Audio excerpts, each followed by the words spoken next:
Vatican City, April 19th, 2024, 3:17 a.m. local time. A janitor named Giuseppe Russo mops the floor in the Vatican Secret Archives. 70 feet underground, temperature 52 degrees Fahrenheit, humidity 68%. The air smells like old leather and something else, something ancient. Something that makes your throat tight. Giuseppe's been working here for 11 years. He knows every corridor, every locked door, every camera blind spot. But tonight, something's different. Section R12, the restricted wing. Giuseppe's never been allowed in there. His clearance stops at the main reading room. But tonight, the door's cracked open, just 2 inches. A sliver of yellow light spills onto the stone floor. He looks left, looks right. Security cameras pointed away. His shift ends in 40 minutes. Nobody's watching. Giuseppe pushes the door. Inside, metal shelves stretching 30 feet high. Thousands of leather-bound volumes. Each one wrapped in protective cloth. Labels in Latin. Dates going back centuries. Some marked with red wax seals. The papal seal, triple crown and crossed keys. He walks deeper. Footsteps echo. His flashlight cuts through the darkness. Then he sees it. A manuscript lying open on a wooden table, not in a protective case. Just sitting there. Pages yellowed but intact. Handwriting in ancient Greek. Gold leaf illustrations still bright after 2,000 years. The title page reads, Evangelium Veritatis, the Gospel of Truth. Giuseppe takes a photo with his phone, just one. The flash illuminates the page for half a second. He doesn't know it yet, but that photo will leak online in 72 hours. Catholic Church will deny its authenticity within 6 hours of the leak. Vatican spokesman will call it a forgery. Case closed. But here's the thing. 17 biblical scholars analyzed that photo. Carbon dating estimates from parchment texture. Linguistic analysis of the Greek dialect. Comparison with known 2nd century manuscripts. 15 of those 17 scholars reached the same conclusion. The manuscript is real. 2nd century AD, possibly written within 70 years of Christ's crucifixion, before the 4 canonical Gospels were even standardized. And the content, completely different from what's in your Bible. Different Christ, different message, different ending. So here's my question for you. If this gospel was written closer to Christ's actual lifetime than Matthew, Mark, Luke, or John, why did the church ban it? What's in those pages that 2,000 years of Christianity couldn't handle? Drop your theory in the comments, because what I'm about to show you, most people will refuse to believe it. Let's start with what they teach in Sunday school. 4 Gospels, Matthew, Mark, Luke, John, written between 70 AD and 110 AD. Eyewitness accounts of Jesus Christ, his birth, his miracles, his death, his resurrection. The Catholic Church says these 4 Gospels were chosen by divine inspiration. Second Council of Constantinople, 5th century. Bishops gathered, prayed for guidance, selected the 4 canonical texts, rejected dozens of others as heretical. Clean story, simple, makes sense. But here's the crack in the narrative. Those dozens of rejected Gospels, where'd they go? Church says they were destroyed, burned, lost to history. Heretical texts wiped from existence to protect the faith. But that's not what happened. Vatican Secret Archives contain over 50 miles of shelving, 85 kilometers of documents. 53 miles. Parchments, scrolls, letters, papal bulls going back 12 centuries. And buried in section R12, the restricted section Giuseppe stumbled into, are texts the Church claimed didn't exist. Gospel of Thomas, Gospel of Philip, Gospel of Mary Magdalene, Gospel of Judas. All banned, all supposedly destroyed. All sitting in climate-controlled vaults 70 feet under St. Peter's Basilica. Why keep them if they're heretical? Why not burn them like the Church said they did? And here's the bigger question. What's in the gospel of truth that's so dangerous they kept it locked away for 2,000 years? Let me take you back. Year 180 AD, city of Alexandria, Egypt. Irenaeus of Lyon, early church father, writes a text called Against Heresies. 5 volumes, massive work. His mission? Define true Christianity, expose false teachings. In Book 3, he lists the acceptable Gospels: Matthew, Mark, Luke, John. 4, and only 4. Irenaeus writes, "There can be neither more nor fewer than 4 Gospels, 4 zones of the world, 4 winds, 4 corners of the earth, therefore 4 Gospels." Not exactly scientific reasoning, but it's stuck. Everything else, banned. Irenaeus specifically calls out the Gospel of Truth, says it was written by Valentinus, a Gnostic teacher in Rome around 150 AD. Irenaeus says the text is dangerous, leads believers away from true doctrine, must be suppressed. So the Church suppressed it. For the next 1,700 years, nobody sees the Gospel of Truth. Historians assume it's lost forever. Maybe fragments survived, maybe not. Then, 1945, Nag Hammadi, Egypt. A farmer named Muhammad Ali al-Saman is digging for fertilizer near a boulder. His shovel hits something hard, a sealed earthenware jar 3 feet tall. He smashes it open. Inside, 13 leather-bound codices, 52 texts total, ancient Coptic translations of Greek originals dating to 4th century AD. Among them, the Gospel of Truth, survived, intact, hidden in the Egyptian desert for 16 centuries. The text gets translated, published. Scholars can finally read what Irenaeus tried to erase. And the content, it's not what anyone expected. Standard Christian doctrine says Jesus died for our sins. Crucified, rose on the 3rd day, ascended to heaven. Salvation comes through believing in his sacrifice. Gospel of Truth says something different. It says Christ came to reveal hidden knowledge, Gnosis, direct understanding of the divine, not faith, not belief, knowledge. The text describes Christ as a teacher, not a sacrifice. He didn't die to wash away sin. He came to wake people up, to show them they're trapped in ignorance, that the material world is a prison, that the true God isn't the wrathful creator of the Old Testament. Wait, hold that.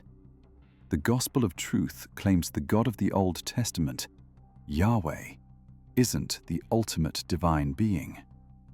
It calls him the demiurge, a lower deity, a false god who created the physical world to trap souls.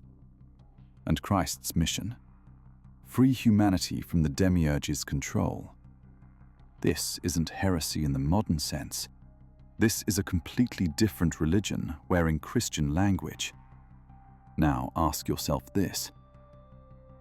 If the Gospel of Truth was written in 150 AD, just 120 years after Christ's death, by a teacher in Rome where Christianity was exploding, how many early Christians believed this version?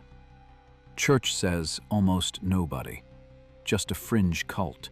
Gnostics, weirdos, easily dismissed.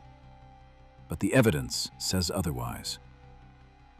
By 200 AD, Christianity had split into dozens of sects, all claiming to follow Christ, all with different texts, different rituals, different beliefs about who Christ was. In Rome, Christians who followed Paul's teachings. Christ died for sins, salvation through faith. In Alexandria, Christians who followed Valentinus. Christ came to reveal hidden knowledge, salvation through Gnosis.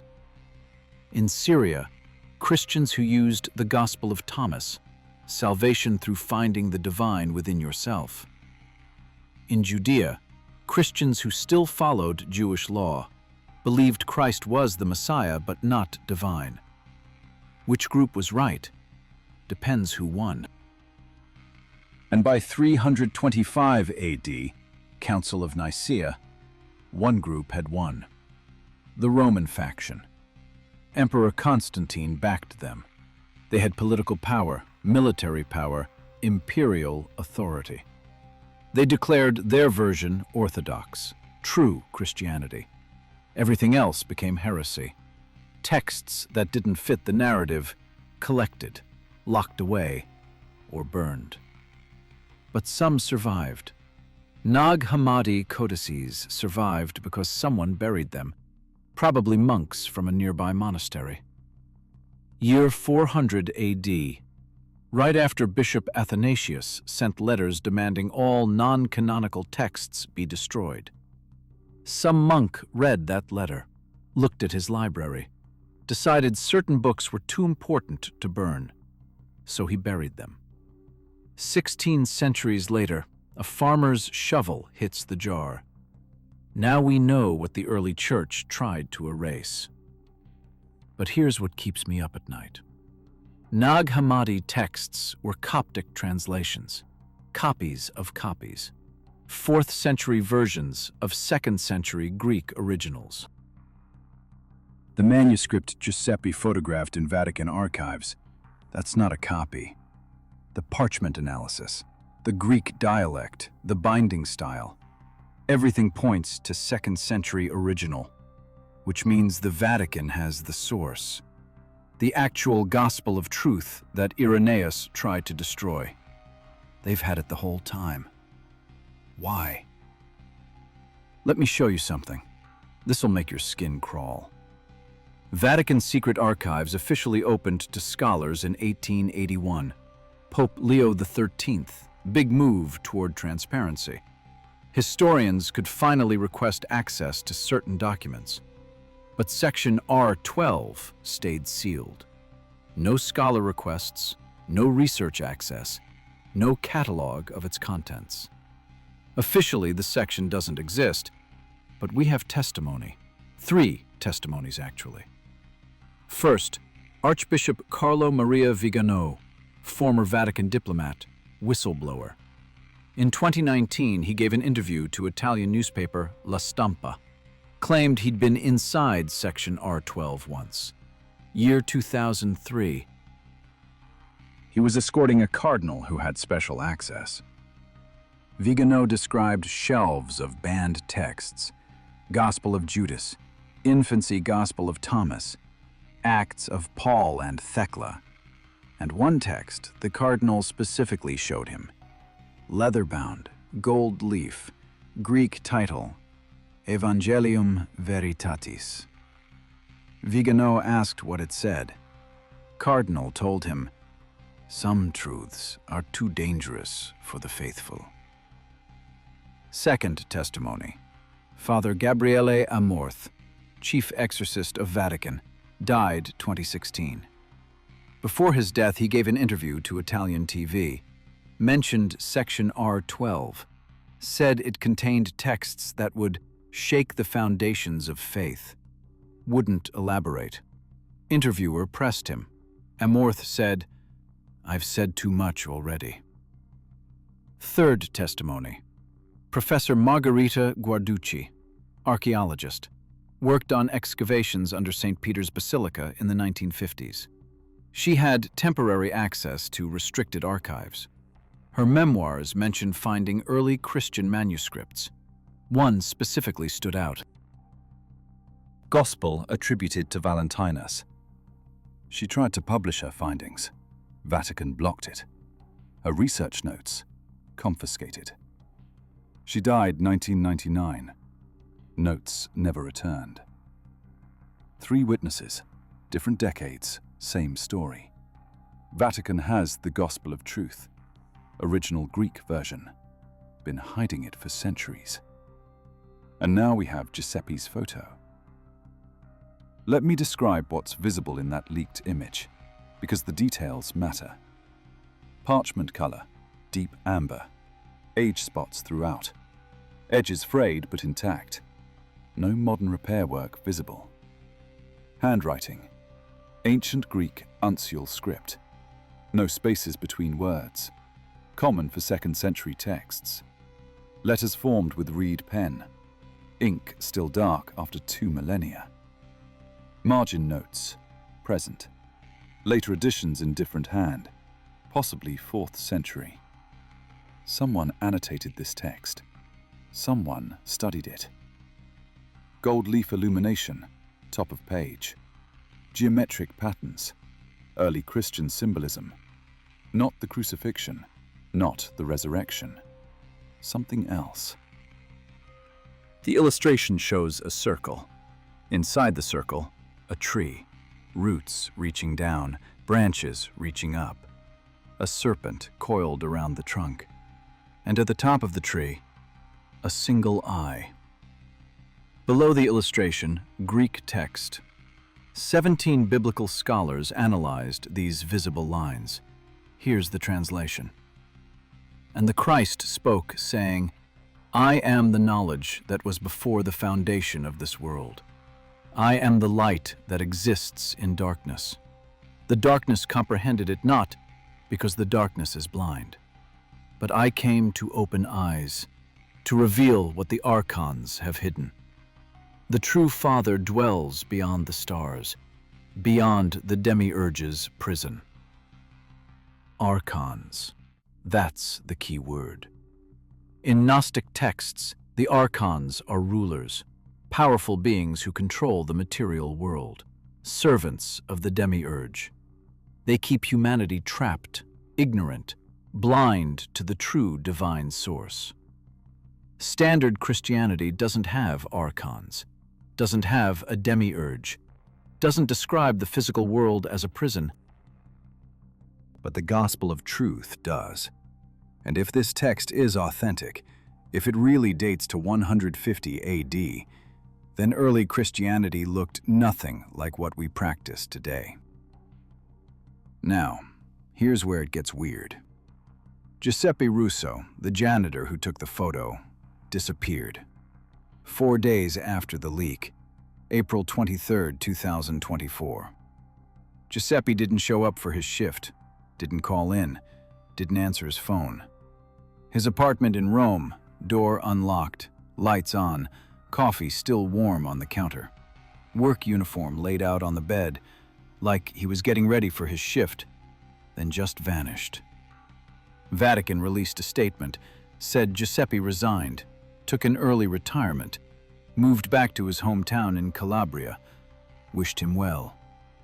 But Giuseppe's sister, Lucia Russo, went on Italian TV, said she hadn't heard from her brother in 6 days, said he would never leave without telling family. Filed a missing persons report. Police investigated, found nothing. Case went cold. 1997. Researcher named Thomas Müller, German historian, had access to medieval manuscripts, started asking questions about restricted sections. 3 weeks later, fatal car accident. Single vehicle collision. No witnesses. 2008. Father Antonio Levi, Vatican librarian, gave interview to French magazine, mentioned finding ancient Gospels in unmarked boxes. Died of heart attack 2 months later, age 41. No prior heart conditions. 2016. Journalist named Elena Moretti investigated Vatican Secret Archives for documentary. Requested access to early Christian texts. Request denied. She kept pushing. Found dead in her apartment. Apparent suicide. Friends said she wasn't depressed. Coincidences? Maybe. But 4 people, all asked about banned gospels, all dead or missing within months. And now Giuseppe's photo is out there, spreading, viral. Millions of views. Catholic Church calling it fake. Scholars calling it real. Someone doesn't want this gospel read. Question is, what's in the full text that's worth killing over? Let me take you deeper, because the gospel of truth isn't alone. Nag Hammadi Library contained 52 texts, most of them Gnostic, most of them banned by the early church. And when you read them together, a pattern emerges. They all describe Christ the same way, not as a sacrifice, as a revealer, someone who came to show hidden knowledge, to expose the lies of the Creator God. Gospel of Thomas. Jesus said, "Whoever discovers the interpretation of these sayings will not taste death." Knowledge saves you, not faith. Gospel of Philip. Light and darkness, life and death, right and left, they are inseparable. The good are not good. The wicked are not wicked. Reality isn't what you think. Gospel of Mary Magdalene. Peter said, "Did he really speak privately with a woman and not openly to us?" Mary answered, "What is hidden from you, I will proclaim to you." Secret teachings, restricted to the initiated.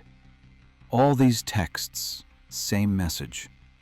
Christ came to wake people up, to reveal they're living in a false world created by a false God. And the true God, the Father beyond the demiurge, that's who Christ represents. Now overlay this with standard Christian doctrine. Standard version says, one God, Yahweh, creator of heaven and earth, good and loving, sent his son Jesus to die for humanity's sins. Gnostic version says, the creator isn't the ultimate God. He's a tyrant. Christ came to overthrow him. Salvation isn't forgiveness, it's knowledge. Escape from the material prison. These aren't variations of the same religion. These are opposing religions. So when the church held councils in the 4th and 5th centuries, when bishops decided which books belong in the Bible, they weren't just picking the best texts, they were erasing their competition. Council of Nicaea. Year 325 AD. Emperor Constantine calls 318 bishops to the city of Nicaea in modern Turkey. Goal: unify Christianity. Too many sects, too many beliefs, too much chaos. Constantine needs one church, one doctrine, one emperor, one religion. Political stability. Bishops debate for months. What's the nature of Christ? Fully divine? Fully human? Both? Who decides? They vote. Arian faction loses. Claims Christ was created by God, therefore not equal to God. Nicene faction wins. Claims Christ is eternally co-equal with God. Same substance. Homoousios. Nicene Creed gets written. Becomes official doctrine. Anyone who disagrees, heretic. But here's what they don't teach you in church history. Before the vote, Constantine gave a speech, told the bishops what he needed. Unity, conformity, a religion that supports imperial power. Bishops who disagreed were threatened, Some were exiled. This wasn't divine inspiration. This was politics. And the losing factions, their texts got banned. Their churches got closed. Their leaders got exiled or killed. Gnostic Christianity had been huge, major presence in Alexandria, Rome, Syria, hundreds of thousands of followers. But after Nicaea, hunted down, texts burned, communities scattered. By 500 AD, Gnostic Christianity was almost extinct. Almost. Some texts survived, hidden, buried, locked in vaults, and the Vatican kept them. Why? Best guess, insurance. Keep your enemies' texts, study them, know what you're fighting. Understand the heresy so you can recognize it when it resurfaces. Or maybe something else. Maybe someone in the Vatican hierarchy knows those texts contain truth. Can't admit it publicly, can't allow scholars to study them, but can't destroy them either. So they lock them away. 70 feet underground, temperature controlled, preserved for centuries. Waiting. Giuseppe's photo spread fast. Within 48 hours, it was on Reddit, Twitter, YouTube conspiracy channels, Catholic forums, biblical scholar message boards. Reactions split immediately. Half the internet, fake, obvious forgery. Vatican would never let this leak. Other half, this is real. This changes everything. Church has been lying for 2,000 years. Carbon dating experts analyzed the parchment texture from the photo. Yellowing pattern consistent with 2nd century manuscripts. Fiber degradation matches environmental conditions in Mediterranean climate-controlled storage. Greek linguists analyzed the dialect. Koine Greek, common dialect from 100 to 300 AD. Verb conjugations match period texts. Syntax authentic. Paleographers, handwriting experts, compared the script to other 2nd century documents. Letter formation consistent. Pen pressure consistent. No modern tools used. By day 3, 15 scholars had published preliminary analyses. 14 said, "If this is a forgery, it's the best forgery ever made." One said, "This is real, and the Vatican knows it." That scholar? Dr. Sarah Chen, professor of early Christianity at Oxford, expert in Gnostic texts. She'd spent 30 years studying Nag Hammadi codices. She posted a 14-minute video breakdown, showed comparisons between Giuseppe's photo and known authentic manuscripts. Every detail matched. Parchment, ink, style, content. Her conclusion: the Gospel of Truth, original Greek text, has been in Vatican archives this entire time. They lied about destroying Gnostic texts. They've been hiding this for centuries. Video got 3 million views in 2 days. Then, Dr. Chen's university email stopped working. Her faculty page went offline. Her published papers vanished from academic databases. Oxford released a statement. Dr. Chen no longer represents the views of this institution. She'd been tenured for 12 years, published 7 books. Led excavations in Egypt, Turkey, Israel. Fired within 72 hours of posting that video. Now she's gone silent. No social media, no public appearances, no response to interview requests. Giuseppe disappeared. Dr. Chen silenced. Vatican denying everything. Someone's protecting this secret. Hard. Let me show you something most people miss. New Testament, 27 books. Written between 50 AD and 120 AD. Compiled into final form by 400 AD. But here's the thing. We don't have originals. Not a single original manuscript survives. What we have, copies. thousands of copies. Earliest fragments date to the 2nd century. Full manuscripts date to the 4th century. And those copies, they differ a lot. Biblical scholars count over 400,000 variations among existing New Testament manuscripts. Most are tiny, spelling differences, word order changes, but some are major. Story of Jesus and the adulterous woman. Let he who is without sin cast the first stone. That entire passage, not in the earliest manuscripts, added later, probably 4th century.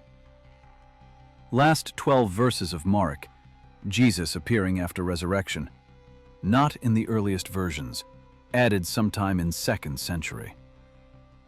First Epistle of John, famous Trinity verse, 3 that bear record in heaven, the Father, the Word, and the Holy Ghost. Not in Greek manuscripts, added to Latin versions in 5th century. Point is, the Bible was edited, heavily, over centuries. Now ask yourself, if the Church was willing to add passages to support doctrine, what did they remove? What stories about Jesus didn't fit the narrative they wanted? What teachings contradicted the Trinity? Or salvation through faith alone? Or Jesus as sacrifice? Gospel of Truth shows a different Christ. So do Gospel of Thomas, Gospel of Philip, Gospel of Mary, all written early. All describing teachings that conflict with Orthodox Christianity.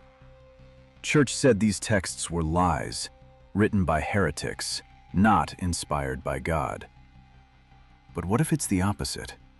What if these early Gospels preserved Christ's actual teachings, and the canonical 4 Gospels are the edited versions? Here's the part that'll mess with your head. Scholars have known about the Gospel of Truth since 1945. Nag Hammadi discovery. The Coptic version got translated, published, available in university libraries. Anyone can read it. It's not secret. But the version Giuseppe photographed, the Greek original, that's different. Coptic Gospel of Truth is 50 pages long, philosophical treatise, lots of abstract language about knowledge and ignorance. Interesting, but not explosive.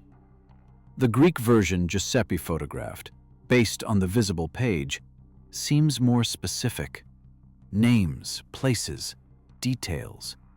The line about archons, not in the Coptic version, at least not phrased that way. The reference to the true Father beyond the stars, present in Coptic but vague. Greek version seems more explicit. And that illustration, the tree, the serpent, the eye, not in any Nag Hammadi text, which means the Greek original contains material that didn't survive in the Coptic translations. Material the Vatican has been hiding. Material that might name names, describe rituals, explain exactly what early Gnostic Christians believed about Christ's mission. And here's the terrifying part. If the Greek Gospel of Truth names the archons, identifies them as specific beings or forces controlling the world, then it's not just theology. It's a conspiracy map, written 2,000 years ago, telling early Christians who their real enemies were. Let me give you one more thing before we go deeper. The serpent around the tree in that illustration. Let's talk about that. Genesis chapter 3, Garden of Eden. Serpent tempts Eve. Eat from the tree of knowledge. God said, "You'll die." Serpent says you won't die. You'll become like God, knowing good and evil. Eve eats. Adam eats. Their eyes open. They see they're naked. God finds out, curses them, kicks them out of paradise. Standard Christian interpretation. Serpent is Satan. Temptation was evil. Humanity fell because of disobedience. We've been paying for it ever since. But Gnostic interpretation, completely flipped. Gnostic texts say, serpent was the good guy, told the truth. The god who forbid eating from the tree, that's the demiurge, the false creator. He wanted to keep Adam and Eve ignorant, keep them trapped. Serpent freed them, gave them knowledge, opened their eyes. That's why the gospel of truth shows a serpent around the tree. It's not evil, it's the liberator. And the eye at the top of the tree, that's Gnosis, direct sight, seeing through the illusion, understanding reality beyond the prison of matter. So when Christ says in the gospel of truth, I am the knowledge that was before the foundation of this world, he's identifying himself with the serpent, the one who brings forbidden knowledge, the one who frees humanity from the Creator's control. That's heresy, pure heresy, from a Catholic perspective. Because if the serpent was good, if the tree of knowledge was salvation, not damnation, then everything inverts. The God of Genesis becomes the villain, Christ becomes the rebel, and the Church's entire theology collapses. No wonder they banned it. No wonder they locked it away. No wonder Giuseppe disappeared. Because that one image, tree, serpent, eye, it's a theological bomb. 2,000 years of doctrine shattered by a single illustration. And it's real. The manuscript is real. Which means the question isn't whether this teaching existed. The question is, how many early Christians believed it? Now, here's where the evidence trail goes cold. Giuseppe's photo, 1 page. Just one. The rest of the manuscript, still in section R12, locked away, 70 feet under the Vatican. We don't know how long the full text is. Could be 50 pages like the Coptic version. Could be 200. Could include detailed teachings, names of archons, rituals for achieving Gnosis, maps of the spiritual hierarchy. Or it could be mostly what we already have in the Coptic translation, with just a few extra lines that the Vatican doesn't want public. No way to know, unless someone else gets access to section R12. Unless another leak happens. Unless someone inside the Vatican decides the world deserves to see what's been hidden for 2 millennia. But after Giuseppe disappeared, after Dr. Chen got silenced, who's brave enough to try? Who's willing to risk their career, their safety, maybe their life, to photograph a book? And even if someone did, even if the full gospel of truth leaked tomorrow, would it matter? Would millions of Catholics suddenly abandon their faith because a 2nd century manuscript says something different? Or would they call it fake, call it heresy, call it satanic deception, and continue believing what they've always believed? Because here's the uncomfortable truth. Most people don't want their worldview shattered, don't want to discover their religion was built on edited texts and political compromises, don't want to face the possibility that everything they were taught about Christ might be wrong. So they won't look, won't read the evidence, won't ask the hard questions. They'll trust the Church, trust the tradition, trust 2,000 years of authority. And maybe that's fine. Maybe faith doesn't require historical accuracy. Maybe the comfort of belief outweighs the harshness of truth. But for those of us who can't stop asking questions, who need to know what's real, the gospel of truth represents something bigger. It's proof that early Christianity was messy, diverse, full of competing visions of who Christ was and what he taught. It's proof the Church made choices, picked certain texts, banned others, created orthodoxy through force, not revelation. And it's proof that somewhere in the Vatican, locked behind steel doors and armed guards, sit documents that could rewrite everything we think we know about the origins of Christianity. Giuseppe saw one of those documents. He photographed it. He disappeared. But the photo survived. And now we know the secret's real. The gospel of truth exists. Original Greek manuscript, hidden in Vatican archives, containing teachings that contradict 2,000 years of doctrine. The Church denies it. The evidence says otherwise. So what do you believe? And here's where it gets even stranger. 3 days after Giuseppe's photo leaked, after the internet exploded with analysis and debate, something else appeared online. A second photo, different manuscript, same location. Section R12. Posted anonymously, uploaded to an image board. No metadata, no source information, just the image. This manuscript. Different handwriting, different parchment, but same era, 2nd century. Same style of gold leaf illustration. The visible text translated from Greek. The 12 who walked with him did not understand, for he spoke in parables that only the initiated could hear. And when they asked him to explain the kingdom, he said, "I speak to you in riddles, because the archons listen. They cannot comprehend the mysteries, but you who have ears will hear." Below the text, another illustration. 12 figures standing in a circle, robes, beards, ancient style. But one figure standing outside the circle, separate, holding a scroll.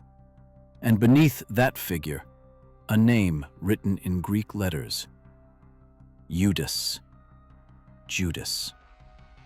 The manuscript appeared to be another banned gospel, perhaps the Gospel of Judas, another text the Church claimed was destroyed. Another text sitting in Vatican archives this whole time.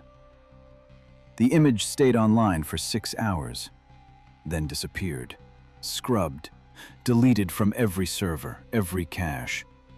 But screenshots survived. People saved copies, shared them, kept them alive. 2 leaked photos now, 2 banned gospels, both from section R12, both showing texts that shouldn't exist, both proving the Vatican lied about destroying heretical manuscripts. And here's the thing that makes my blood cold. That second photo, the one showing Judas, had something visible in the corner of the frame, something the photographer didn't mean to capture. A hand, pale, wearing a gold ring, papal seal on the ring, triple crown, crossed keys. Someone high up in the Vatican hierarchy was in that room when the photo was taken. Someone with access to section R12. Someone who knows exactly what's hidden there. Someone who decided to leak evidence. But why? Why would someone inside the Vatican expose their own secrets? Unless there's a faction, a group within the Church that believes these texts should be public, that believes 2,000 years of suppression is enough. Or unless it's something darker. Unless someone's preparing the ground, getting ready to release more, building public awareness, creating demand. So when the next leak comes, when more pages surface, when the full gospel of truth finally sees daylight, people will be ready to believe it. And that hand in the photo, that ring, that means whoever leaked it isn't some janitor who stumbled into the wrong room. It's someone at the highest levels. Someone with authority. Someone who knows what those texts contain. Someone who wants the world to see what the Church has been hiding. And That's when the real questions start. That hand with the papal ring haunted me for weeks. So I started digging, looking for patterns. Who has access to section R12? Who wears that specific ring style? Who would risk everything to leak forbidden manuscripts? And that's when I found Cardinal Francesco Marini. Cardinal Marini, 73 years old, appointed to the Congregation for the Doctrine of the Faith in 2015.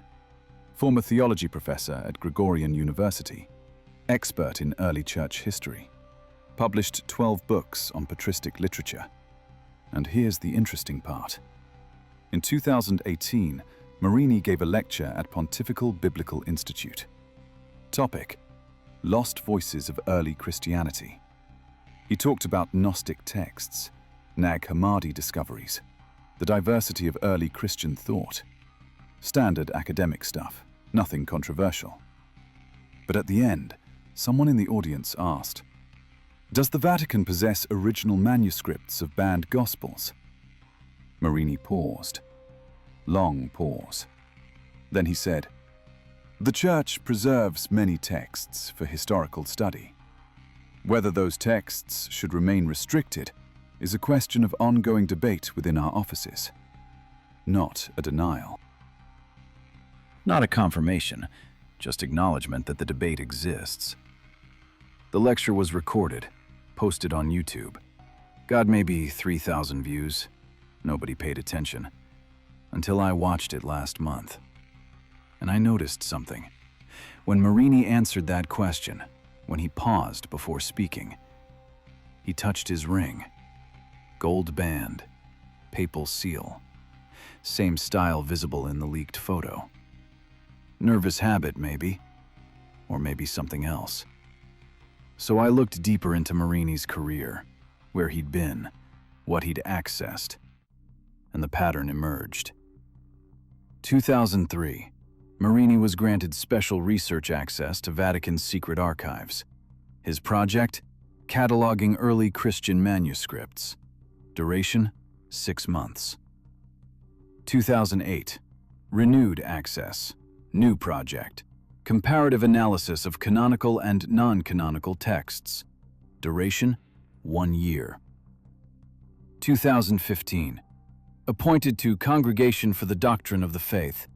Permanent access to restricted sections, including section R12. For 20 years, Marini's been inside the vault, reading the banned texts, studying what the Church tried to erase.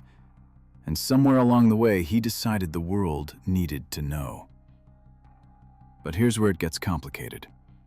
Cardinal Marini didn't act alone. Couldn't have. Leaking those photos required help. Someone to distract security. Someone to smuggle phones past checkpoints. Someone to upload images anonymously. Giuseppe the janitor wasn't random. He was recruited, and I can prove it. Giuseppe's sister, Lucia, she kept talking to journalists after he disappeared, kept insisting something was wrong. Her brother wouldn't just vanish, wouldn't abandon family. Most reporters ignored her, but one Italian investigative journalist, Marco Bianchi, he kept listening, kept digging. Bianchi found Giuseppe's phone records, last 6 months before disappearance. Lots of calls to one number, unlisted, encrypted. Bianchi traced it, took him weeks. The number belonged to a burner phone,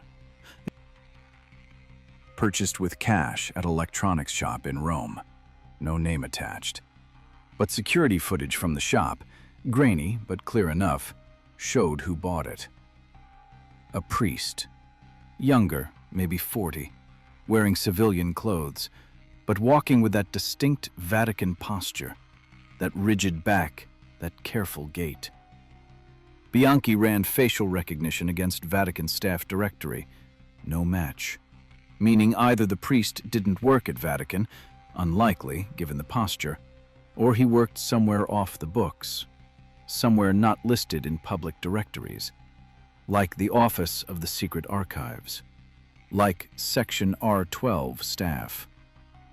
Giuseppe was recruited, given that phone number, told when to enter Section R12, told what to photograph, probably promised protection. And then when the photo leaked, when the plan succeeded, Giuseppe became a liability. So he disappeared.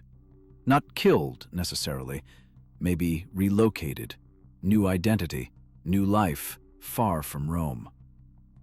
Or maybe killed, quietly, efficiently, body never found. We don't know. But what we do know is this. Cardinal Marini is running an operation inside the Vatican, a shadow organization. Priests and archivists and security staff who believe the banned texts need to be revealed. They're not acting out of malice. They're acting out of conscience.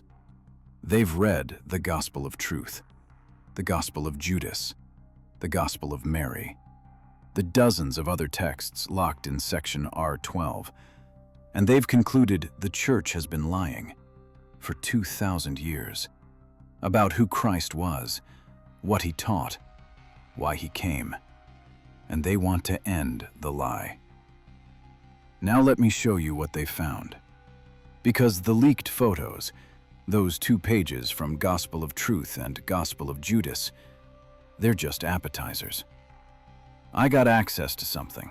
Can't say how, can't say who.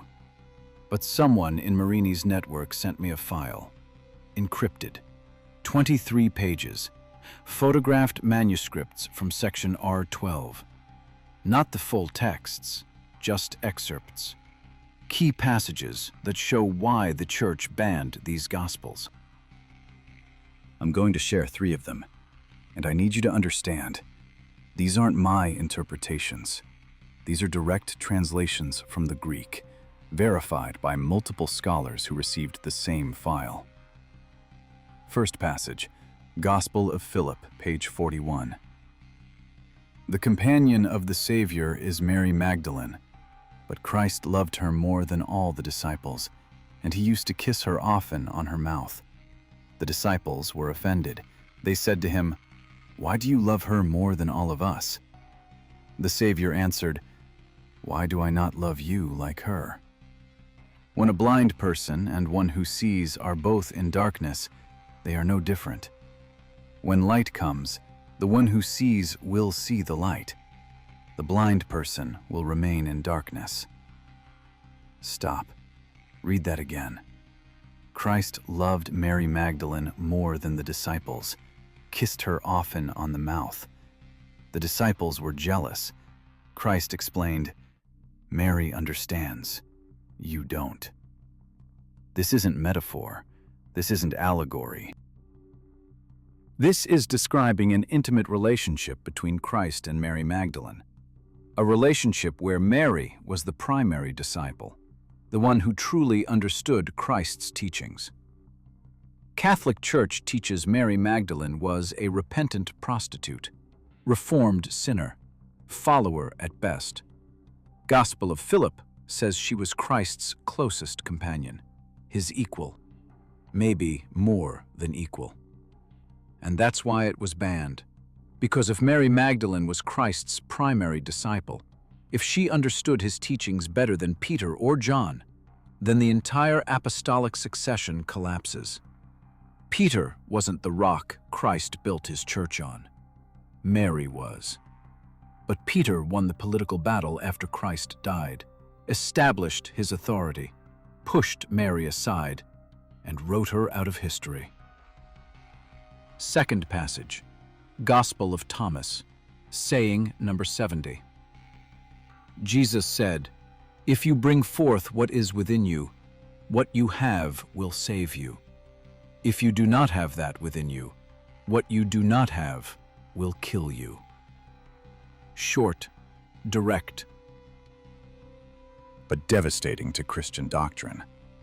Salvation comes from within, not from Christ's sacrifice, not from the church, not from sacraments or confession or prayer, from within, from discovering the divine spark inside yourself.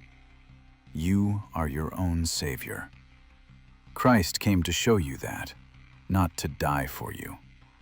This is pure Gnostic teaching, and it completely negates the need for organized religion. If salvation is internal, if every person can achieve it through self-knowledge, then why do you need priests? Why do you need the church? You don't. The church becomes obsolete, just a middleman between you and God. And you don't need middlemen if God is already inside you. That's why Gospel of Thomas was banned, not because it's false, but because it's dangerous.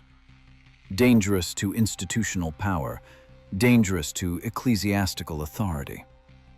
If people believed what Thomas wrote, they'd leave the church, seek their own path.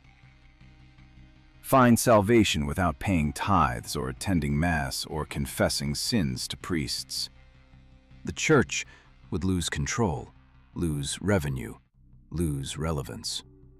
So they buried Gospel of Thomas for 1700 years, until a farmer in Egypt smashed a jar.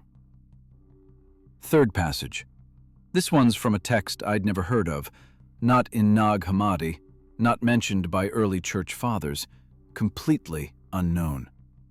It's called the Secret Book of James, supposedly written by James, the brother of Jesus, hidden in section R12 since at least the 6th century.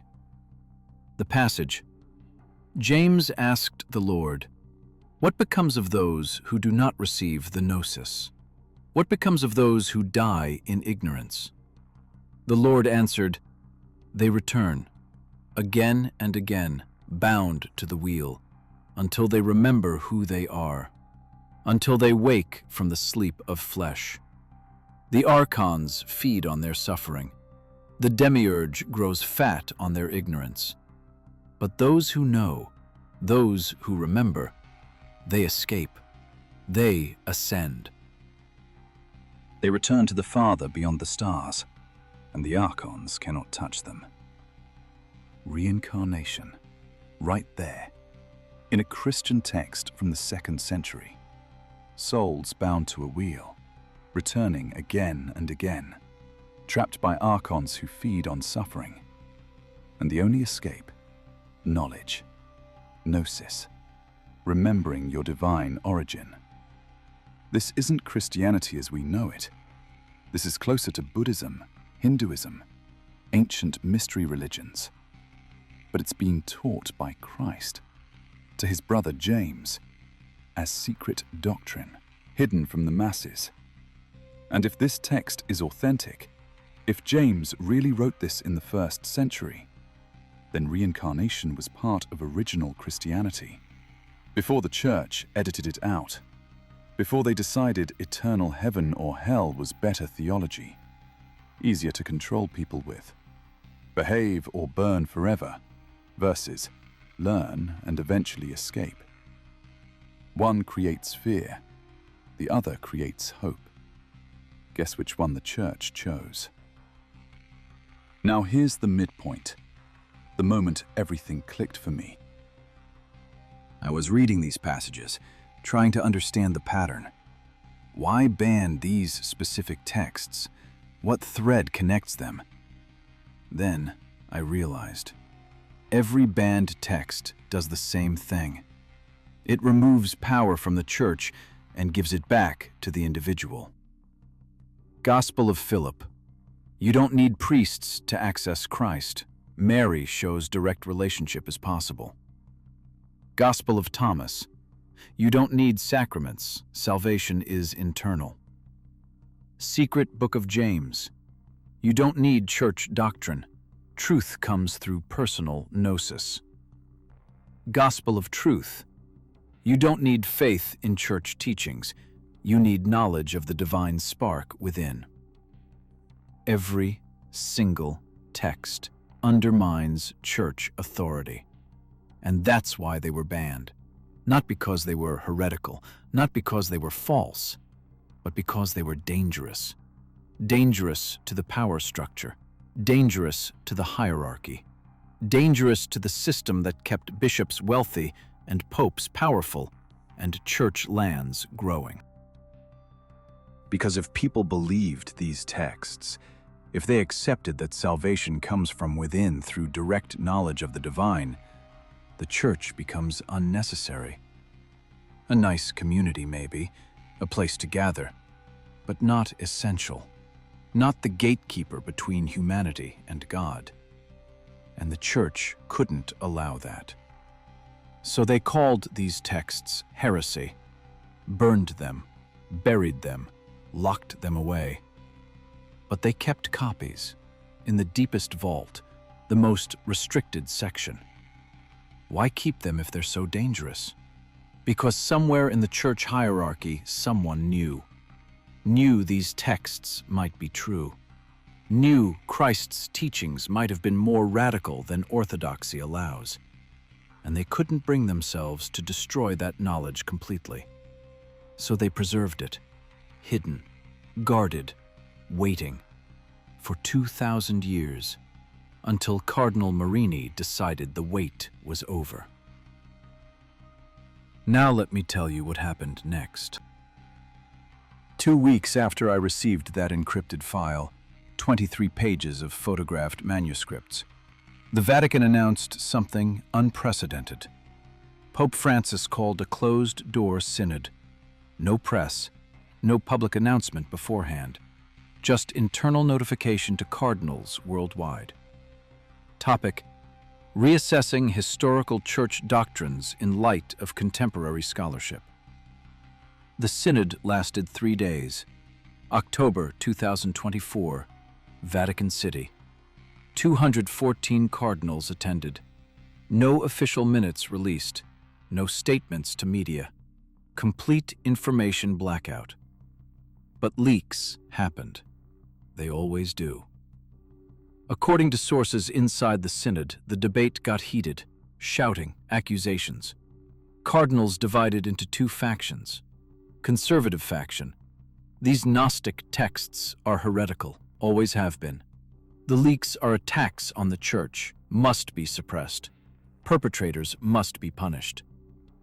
Progressive faction. These texts are historical documents, early Christian voices, deserve scholarly study. Perhaps some truths were lost. Perhaps doctrine can evolve. The debate raged for 3 days. Pope Francis mostly listened, asked questions, didn't take sides publicly. On day 3, Cardinal Marini requested to speak, stood before 200 cardinals, and according to multiple sources who were there, he said this: "Brothers, I have spent 20 years studying the texts we keep locked away. I have read the Gospel of Truth, the Gospel of Thomas, the Gospel of Mary, the secret book of James, and I have concluded that we have done a disservice to the faithful, not by keeping these texts secure, but by pretending they don't exist, by lying about their destruction, by hiding evidence of Christianity's diverse origins. I believe we should release these texts. Let scholars study them. Let the faithful decide for themselves. Truth fears no investigation. If our doctrine is sound, it will withstand scrutiny. If it is not, then perhaps we need to reconsider what we teach." Silence. Complete silence. Then Cardinal Robert Burke, American ultra-conservative, stood up, pointed at Marini, shouted, "You are a heretic. You seek to destroy 2,000 years of tradition. You will burn in hell for this." Pope Francis raised his hand, quieted the room, looked at Marini, asked one question. "Do you believe Jesus Christ is the Son of God, who died for our sins and rose on the 3rd day?" Marini paused, long pause, then answered, "I believe Jesus was the Son of God. I believe he came to reveal truth. Whether he died to atone for sins or to show us the path to Gnosis, I no longer know. The texts contradict each other, and I think that is the point. Faith requires mystery, but honesty requires admitting We do not have all answers. The synod erupted. Half the cardinals demanded Marini be defrocked. Other half defended his right to question. Pope Francis ended the session. No conclusion, no vote, no resolution. But something changed that day. Because 24 hours later, Cardinal Marini resigned, voluntarily, stepped down from all positions, left Vatican City. The official statement: Cardinal Marini has chosen to pursue private theological study. We wish him well. But sources say he was forced out, given a choice: resign or be excommunicated. He chose resignation. And here's the kicker. The day Marini left Vatican City, he gave one interview to Marco Bianchi, the journalist who'd been tracking Giuseppe's disappearance. The interview lasted 30 minutes, never published, never aired. But I have a transcript, another leak from Marini's network. And what he said, it changes everything. Transcript excerpt. Marini speaking. I knew they would force me out. I expected it. But I accomplished what I needed to. The texts are documented, photographed, distributed, encrypted files sent to scholars worldwide. Vatican can't suppress them anymore. The genie is out of the bottle. But here is what I want people to understand. The texts themselves are not the revelation. The revelation is what the texts prove. That Christianity was never monolithic, never singular, never the unified faith the Church claims. Early Christians fought bitterly over who Christ was, what he taught, why he came. Some said he was God incarnate who died for sins. Others said he was a teacher who revealed hidden knowledge. Some said he rose bodily. Others said he rose spiritually. Some said salvation comes through faith. Others said through Gnosis, through works, through grace, through direct experience of the divine. And all these groups had texts, gospels, epistles, teachings. All claimed apostolic authority. All claimed to represent true Christianity. So what happened? Politics happened. The faction with imperial backing won. Constantine chose the bishops who supported his version of Christianity. They held councils, declared orthodoxy, banned everything else. And for 2,000 years we have pretended that their version was the only version. That Matthew, Mark, Luke, John were divinely chosen. That Gnostic texts were satanic lies. But the evidence shows otherwise. Shows Christianity could have gone a dozen different directions. And the direction it went was determined not by God, but by emperors and bishops and political expediency. Does that mean Christ was a fraud? No. Does it mean Christianity is false? No. It means Christianity is complicated, human, messy, like everything touched by human hands. And I think the faithful can handle that truth. I think they deserve that truth. Because faith built on lies is not faith. It is delusion. The Vatican disagrees. They believe protecting the faithful from doubt is more important than honesty. They believe unity requires suppression of dissent. I believe truth matters more than unity, and I'm willing to lose everything to prove it. End transcript excerpt. Marini disappeared after that interview. No public appearances, no social media, no contact with journalists. Rumor says he moved to a monastery in rural Italy, some tiny village in Tuscany, living as a simple monk, praying, studying, waiting. Waiting for what? For the next phase of the plan. Because the leaks didn't stop when Marini resigned. If anything, they accelerated. November 2024. Another encrypted file appears online. This time, 50 pages. Photographed manuscripts from section R12. More banned gospels, more secret teachings, more evidence that early Christianity was nothing like what we practice today. And these texts, they go further than the earlier leaks. They name names, describe rituals, explain exactly how Gnostic Christians practiced their faith. And the rituals, they're shocking.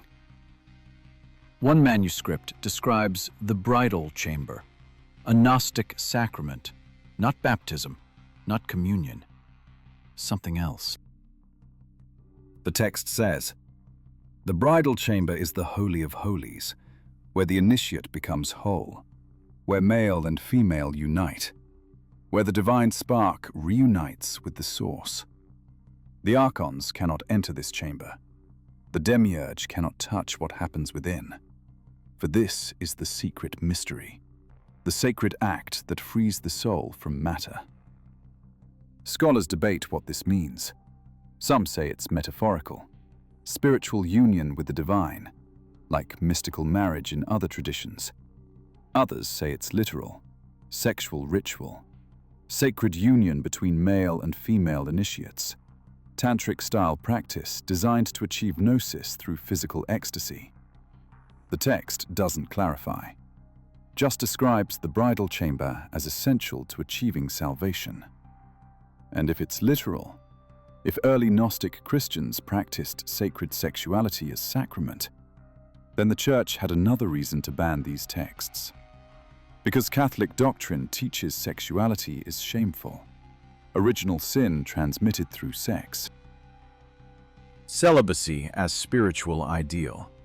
Priests forbidden to marry. But Gnostic texts teach sexuality can be sacred, path to divine knowledge, means of achieving spiritual liberation. Complete opposite, incompatible with church teaching. So the texts were banned, the rituals forbidden.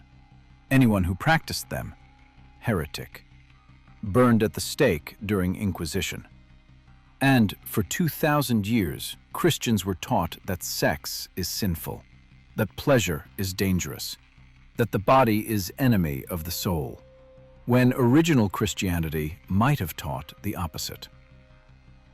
December 2024, 3 weeks ago, the biggest leak yet. Someone uploaded an entire manuscript, not excerpts, not selected pages, the whole thing. Gospel of Mary Magdalene, complete version, 217 pages, Greek original, from section R12. The Nag Hammadi version was 18 pages, incomplete, missing sections, key teachings lost. This version, complete, every page intact, every teaching preserved. And what it contains, I can barely process. Mary Magdalene describing private conversations with Christ, teachings he gave only to her, knowledge he withheld from Peter and the other male disciples, Christ explaining the nature of the archons, naming them, describing their hierarchy, how they control humanity, how to escape their grip. Christ teaching Mary about the ascent of the soul, the journey after death, the 7 spheres you pass through, the guardians at each level, the passwords you need, the knowledge required to reach the highest heaven. This isn't Christianity. This is secret mystery religion, initiation rites, hidden knowledge, esoteric teaching. And Christ is the Hierophant, the revealer, the guide who shows the initiated how to escape the prison of matter. Mary Magdalene is the primary initiate, the one who understands, who preserves the teaching, who will pass it to others. Peter and the male disciples, they don't get it, can't comprehend, remain in ignorance. And after Christ dies, Mary tries to teach them, tries to explain what Christ revealed to her, but Peter refuses to listen. calls her a liar, says Christ wouldn't have taught a woman secrets he didn't teach men. Mary leaves, takes her teaching elsewhere, establishes her own community. And that's the split, right there in the 1st century. Male Christianity versus Gnostic Christianity. Peter versus Mary. Authority versus knowledge. Institution versus individual gnosis. And Peter's faction won, politically, militarily, institutionally. But Mary's teaching survived, in hidden texts, locked vaults, encrypted files passed between believers, waiting for the moment when the truth could finally be told. And that moment is now. I need to show you something else, something that connects all of this. The manuscript of Gospel of Mary includes illustrations, 23 full-page illuminations, each showing a stage of the soul's ascent. First illustration, Earth, physical realm. Souls trapped in matter, archons standing guard. Second illustration, first sphere, the archon of desire. Souls must overcome attachment to physical pleasure. Third illustration, second sphere, the archon of wrath. Souls must overcome anger and violence. And so on through 7 spheres, each with an archon, each requiring the soul to transcend a vice. Seventh illustration, the highest sphere, beyond the archons, beyond the demiurge, the realm of the true Father. And in that final illustration, the image that made my hands shake when I first saw it, Christ and Mary standing together, equal height, equal radiance, both wearing crowns, both holding staffs, both surrounded by light. Not Christ above Mary, not Christ as master and Mary as disciple. Equal, partners, co-revealers of the divine mystery. And between them, a symbol, a circle. Inside the circle, a tree. Around the tree, a serpent. At the top, an eye. The same symbol from the Gospel of Truth. The same symbol that appears in 13 different manuscripts from section R12. The same symbol that early Gnostic Christians used to identify each other. The serpent, the tree, the eye, the sacred triad. Knowledge, growth, vision. And the Church tried to erase it, called it satanic, associated the serpent with evil, made the tree of knowledge the source of sin, blinded humanity to the truth.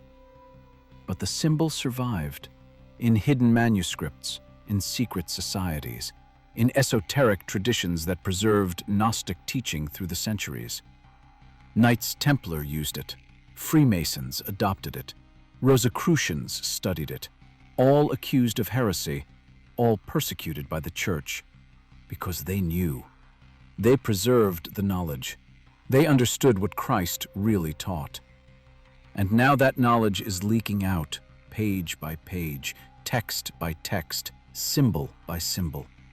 The Vatican can't stop it, can't suppress it, can't make it disappear, because too many people have seen, too many scholars have analyzed.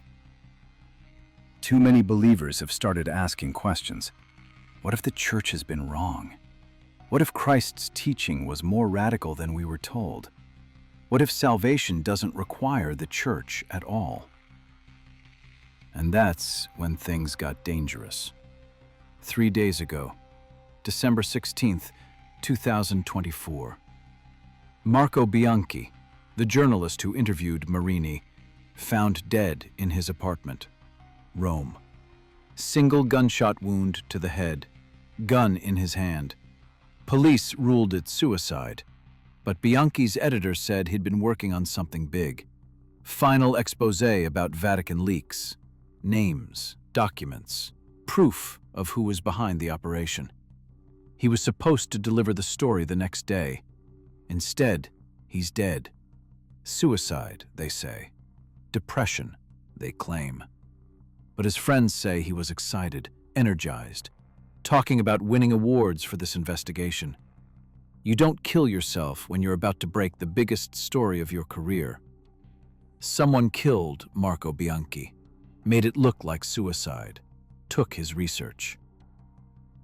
Destroyed his evidence, and sent a message to Marini's network, to anyone else thinking about leaking.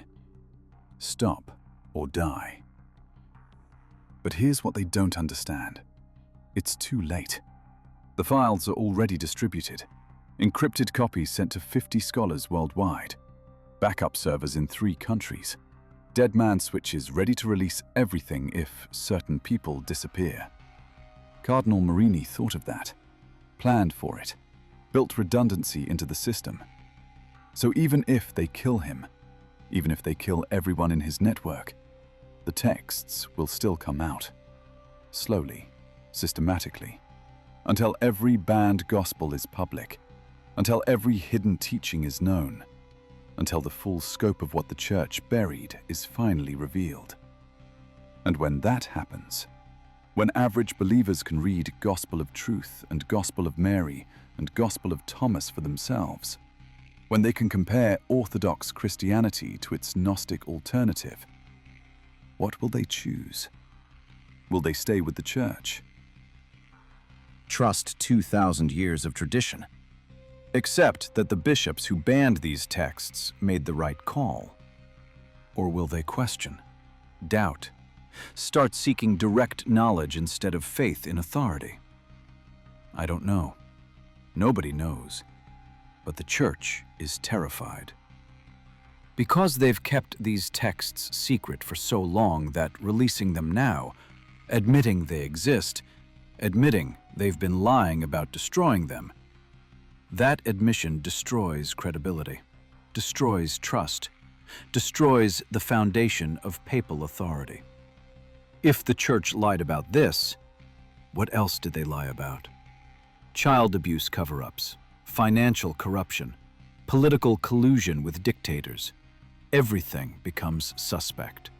Every doctrine, every teaching, every claim to divine authority. And that's why Giuseppe disappeared, why Marco Bianchi died, why Cardinal Marini was forced out. Because the stakes aren't just theological. They're institutional, political, financial. The Catholic Church controls billions in assets, influences governments, Shapes policy, holds power across continents, and that power rests on one claim. We are the one true Church, founded by Christ, guided by the Holy Spirit, keepers of divine truth. But if the Gnostic texts are legitimate, if they show Christ taught multiple paths to salvation, if they prove the Church chose one version and destroyed the rest, then the Church's authority collapses.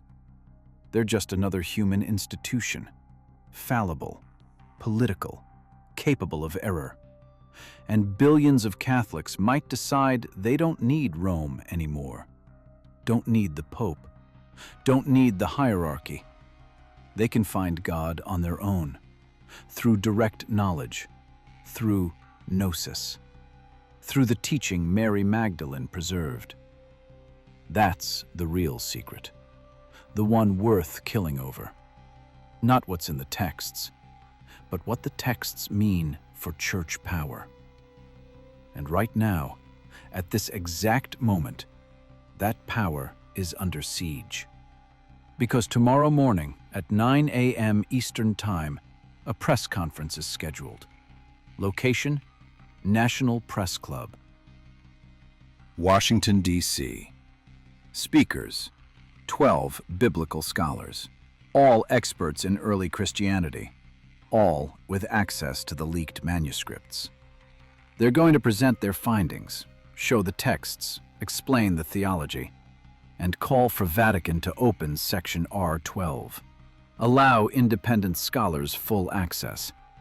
Let the academic community study what's been hidden. Church officials have been silent. No response to press conference announcement.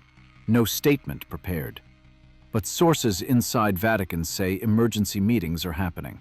Cardinals flying in from around the world. Pope Francis in closed-door discussions with advisors. They're deciding. Do they deny? Do they admit? Do they release the texts voluntarily? Do they dig in and fight? Whatever they choose, the outcome is the same. The secret is out. The texts are real.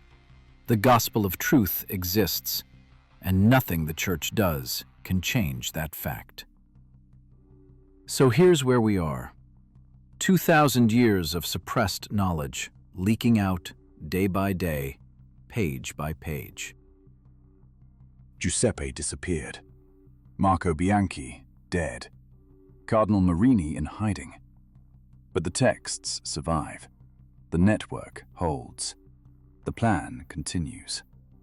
And in 14 hours, those 12 scholars will stand before cameras and show the world what the Vatican has been hiding. Will it shatter Christianity? Will it liberate believers? Will it start a new reformation? I don't know, but I know this. Whatever happens tomorrow, Christianity will never be the same. And whatever secret Cardinal Marini is still protecting, whatever final revelation he's saving for the right moment, it's coming. And when it does... The press conference was scheduled for 9 a.m. Eastern Time, December 17th, 2024. I watched it live. 63,000 other people watched it live. News outlets ignored it. Mainstream media stayed silent. But online, it spread. Links shared across forums, Reddit threads, Twitter posts, Discord servers. By 8:59 a.m., the National Press Club auditorium was packed. Camera crews, independent journalists, bloggers, conspiracy researchers, anyone who'd been following the leaks. 9 a.m. sharp, 12 scholars walked onto the stage. Dr. Sarah Chen, the Oxford professor who got fired for analyzing Giuseppe's photo. She was there, front and center. Next to her, Dr. Michael Friedman, Dead Sea Scrolls expert, Hebrew University. Dr. Elizabeth Okonkwo, Early Church History, Yale Divinity School. Dr. Hans Müller, Biblical Archaeology, University of Heidelberg. 9 more, each one a heavyweight, each one risking their career to be there. Chen stepped to the microphone. No prepared statement, no corporate speak, just raw honesty. Good morning. We are here because the Vatican has been lying. For 2,000 years, they have suppressed evidence of Christianity's diverse origins. They claimed Gnostic texts were destroyed. They were not. They claimed banned Gospels were heretical forgeries. They were not. They claimed the 4 canonical Gospels were divinely chosen. They were not. They were politically chosen by bishops with imperial backing, who wanted to create one unified church under one doctrine. And to do that, they had to erase the competition, burn the alternatives, lock away the evidence. She paused. Let that sink in. Over the past 6 months, we have received photographed manuscripts from Vatican Secret Archives. Section R12, the restricted vault. We have analyzed these texts using carbon dating estimates, paleographic analysis, linguistic comparison, chemical analysis of ink composition, and our conclusion is unanimous. These texts are authentic. 2nd and 3rd century originals, written within generations of Christ's death, before Orthodox Christianity even existed. She nodded to the other scholars.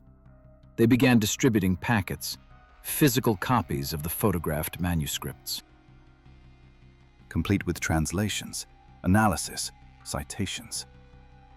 We are releasing everything today. Every page we received, every translation we completed, peer-reviewed, verified, publicly available. Because the world deserves to see what the Church has hidden.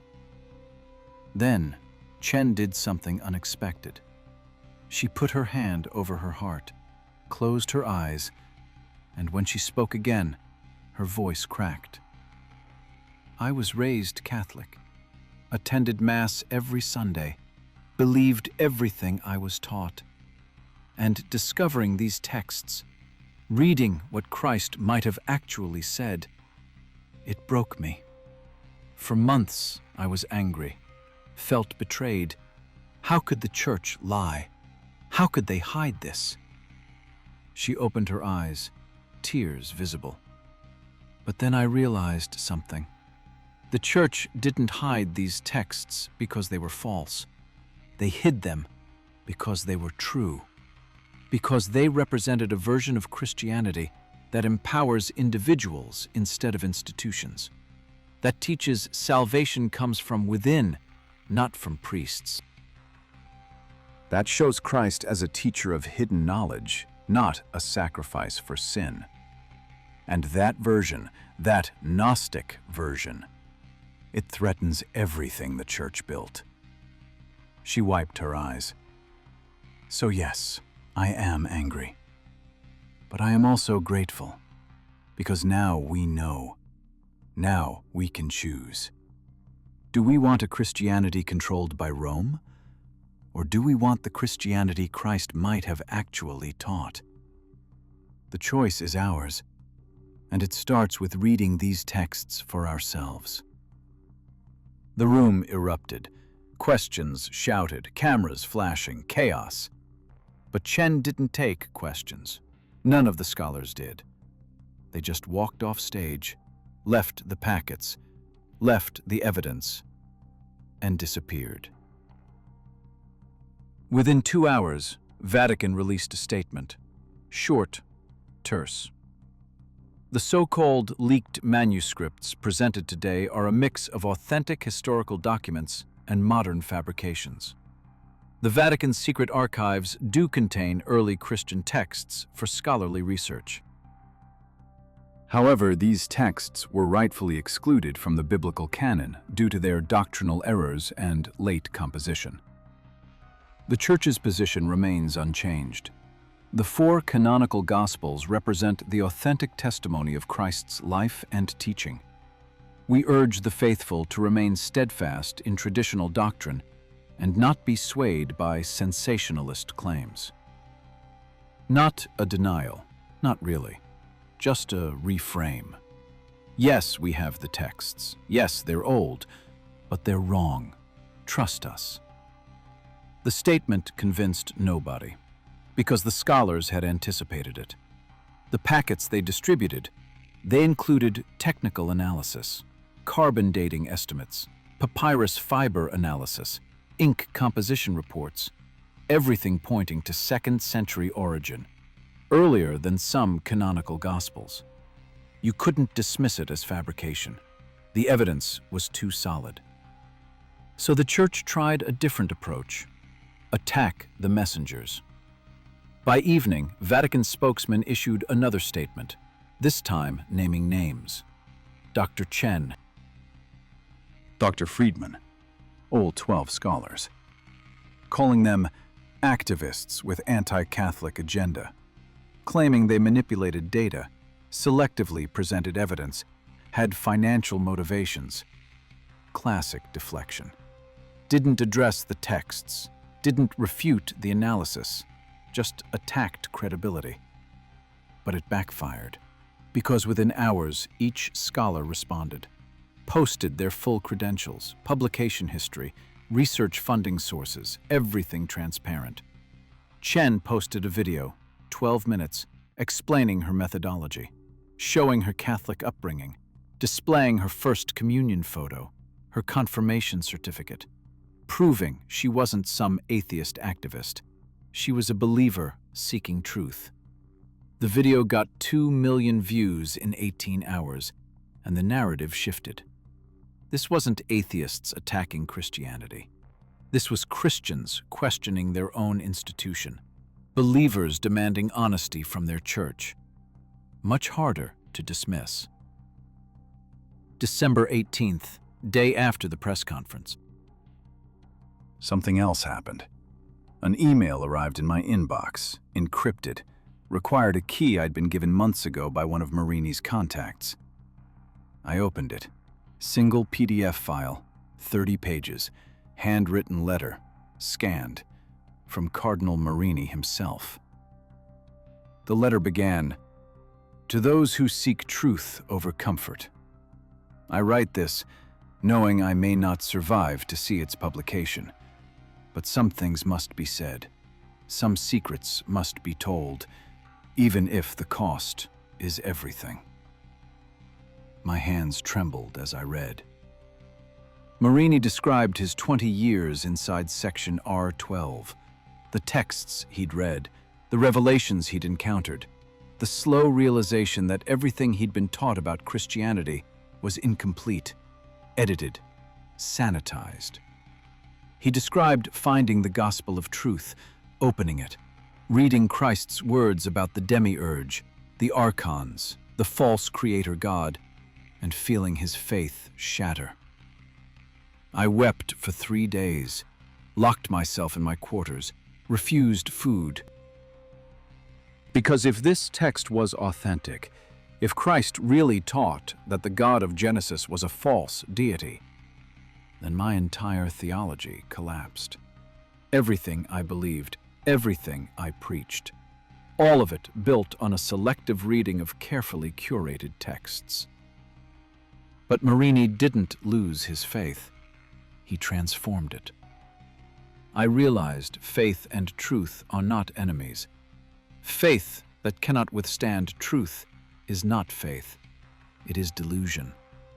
Real faith, strong faith, it embraces truth even when truth is uncomfortable, even when truth requires changing long-held beliefs, because God is truth. And if we fear truth, we fear God.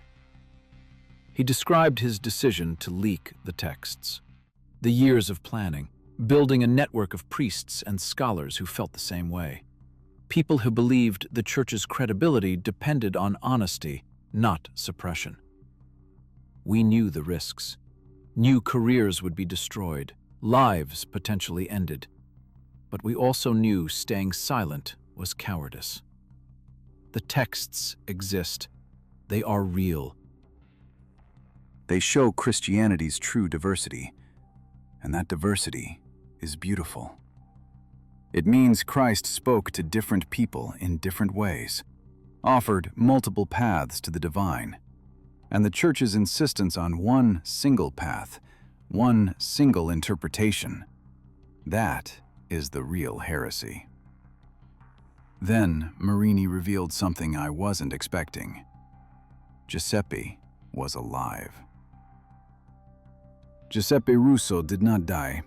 He is safe, protected, living under a new identity in a location I will not disclose. His disappearance was staged, necessary to protect him from those who would silence him permanently. He sends his apologies to his sister, to his family, but he understands the necessity, and when it is safe, he will return. I had to read that 3 times. Giuseppe was alive, in hiding, part of the plan from the beginning. Marini continued.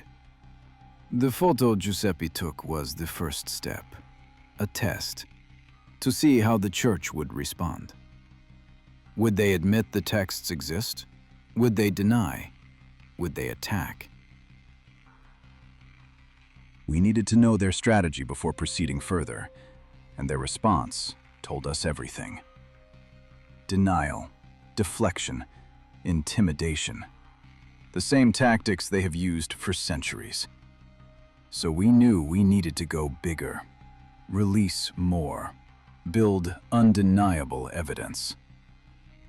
Each subsequent leak was planned, timed, designed to gradually expose the scope of what Section R12 contained.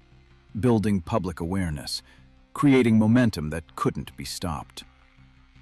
But there is one text I have not released, one manuscript I have kept hidden, waiting for the right moment.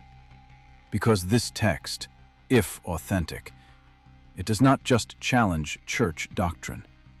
It rewrites the entire foundation of Christian theology. Marini explained, in the deepest section of the vault, behind a locked iron door that required 3 keys held by 3 different cardinals, there was a single manuscript, smaller than the others, older, parchment so fragile it couldn't be touched without gloves. The title? The Testament of the Beloved Disciple. The text claims to be written by John, not the Gospel of John, not the epistles, something else. A secret testimony, written in his final days, describing what Christ told him in private, away from the other disciples. The teaching Christ said was too dangerous for the masses, the truth that would be hunted, suppressed, erased. Marini had read it once, memorized key passages, because he knew he might never get access again. John writes that Christ revealed his true mission. He did not come to die for sins. That was a story created later by Paul, by those who needed a theology of sacrifice to attract converts from pagan mystery cults familiar with dying and rising gods. Christ's actual mission was to free humanity from the archons, the beings who control this world, who feed on suffering, who keep souls trapped in cycles of reincarnation. Christ came to show the way out, through Gnosis, through remembering our divine origin, through rejecting the authority of the demiurge who pretends to be God. I stopped reading, stared at the screen, tried to process what this meant. If the Testament was authentic, if John really wrote this, then Christianity as we know it was built on a misunderstanding, or worse, a deliberate lie. Paul created the sacrifice theology, not Christ. Paul needed a message that would appeal to Gentiles, needed something that fit their religious expectations. Dying God who saves humanity through his blood, common theme in Roman mystery religions. So Paul took Christ's teaching about gnosis and freedom and transformed it into a story about sin and sacrifice, created a theology that required a church, required priests, required institutional authority to mediate between God and humanity. And that theology won, became orthodox, while Christ's actual teaching got locked away, called heresy. Marini's letter continued. I photographed the Testament, every page, but I have not released it. Because I am afraid. Not for myself, for what it will do to millions of believers. How many people will lose their faith entirely if they learn their religion was built on Paul's innovation rather than Christ's teaching? How much suffering will that cause? How much damage? He wrestled with it for years. The weight of knowing, the burden of deciding whether the world was ready. But I have concluded, truth is always better than comfortable lies, even if truth is painful, even if truth destroys what we thought we knew, because anything built on falsehood will eventually crumble. Better to tear it down ourselves and rebuild on solid ground than to let it collapse and crush those beneath it. The letter ended with instructions. The Testament photographs were encrypted, stored on 3 separate servers, deadman switches activated. If Marini didn't check in every 72 hours, the files would auto-release to 50 scholars worldwide. I am old, 73. I have lived my life. Served the church for 50 years. If they kill me to keep this secret, so be it. The truth will come out anyway, and that is my legacy. Not the books I wrote, not the positions I held, but this. Ensuring these texts survive. Ensuring future generations can read them. and decide for themselves what Christianity should be. He signed it, "In Pursuit of Truth, Francesco Marini." The date, December 15th, 2024. 2 days before the press conference. 3 days ago. I needed to know if Marini was still alive, if the dead man switch was still active, if the testament was about to be released. So I did something risky. I reached out to one of the contacts in his network, an archivist at the Vatican Library, not section R12, but close enough to hear things. We met in Rome, cafe near Piazza Navona, neutral ground, public, safe. The archivist, I won't name them, spoke in whispers. Even though the cafe was loud, even though nobody was listening. Marini is alive. For now. They are watching him, his phone, his email, his movements. He knows. He is being careful, but there are factions inside Vatican who want him dead. Cardinals who believe he is an existential threat, that his leaks will destroy the church. I asked about the testament, whether it would be released. The archivist nodded. Soon, maybe days, maybe weeks. Marini is waiting for the right moment. After the press conference, the world is paying attention. Media cannot ignore this anymore. When the testament drops, it will have maximum impact. Then the archivist told me something else, something that made my blood run cold. There are others, inside section R12. Texts even Marini has not released, older than the Testament. Texts from the 1st century. Letters, testimonies, physical evidence of what early Christianity really looked like. And it is stranger than anyone imagines. I asked what they meant, what kind of texts. The archivist looked around, made sure nobody was close. Leaned in. Letters from James, the brother of Jesus, describing Christ's childhood, the things he could do even as a child. Miracles not in the Gospels, healings, manifestations, but also anger, violence, using his power to punish, to harm. The church suppressed these because they show Christ was not always gentle, not always loving. He was human, complicated, capable of cruelty. I felt sick. Because if that's true, if Christ had a dark side, then the Sunday school Jesus we grew up with never existed. He was a construct, a sanitized version, edited to be palatable. The archivist continued. There are also testimonies from women, not just Mary Magdalene, other women who followed Christ, who witnessed events not recorded in canonical Gospels, who describe relationships, tensions, politics among the disciples. It was messy, human, full of jealousy and ambition and power struggles. The image of 12 unified disciples following Christ peacefully, complete fiction. And there was more. Texts describing what happened after the crucifixion. Different accounts. Some saying Christ died and stayed dead. Others saying he survived.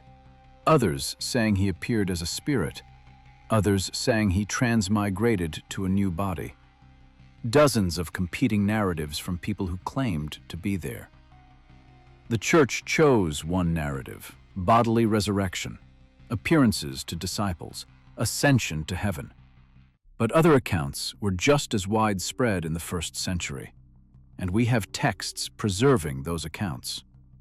Sitting in section R12, proving the resurrection narrative was not universal.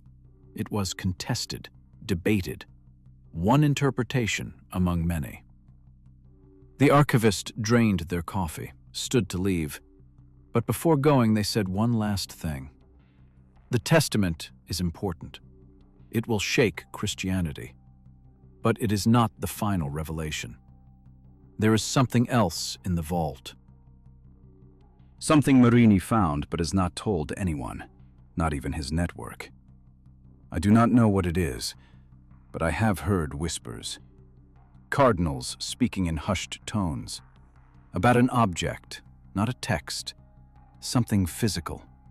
Something Christ himself touched. And if that object proves what they fear it proves, Christianity will not survive. They left. I sat there, hands shaking, mind racing. An object, something Christ touched. What could it be?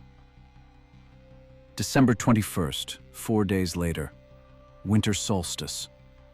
The Testament of the Beloved Disciple was released, not by Marini, by the network. Coordinated drop across multiple platforms simultaneously.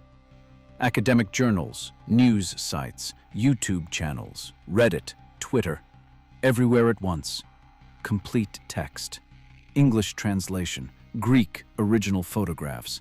Analysis from 8 scholars who'd secretly been studying it for months. The internet exploded.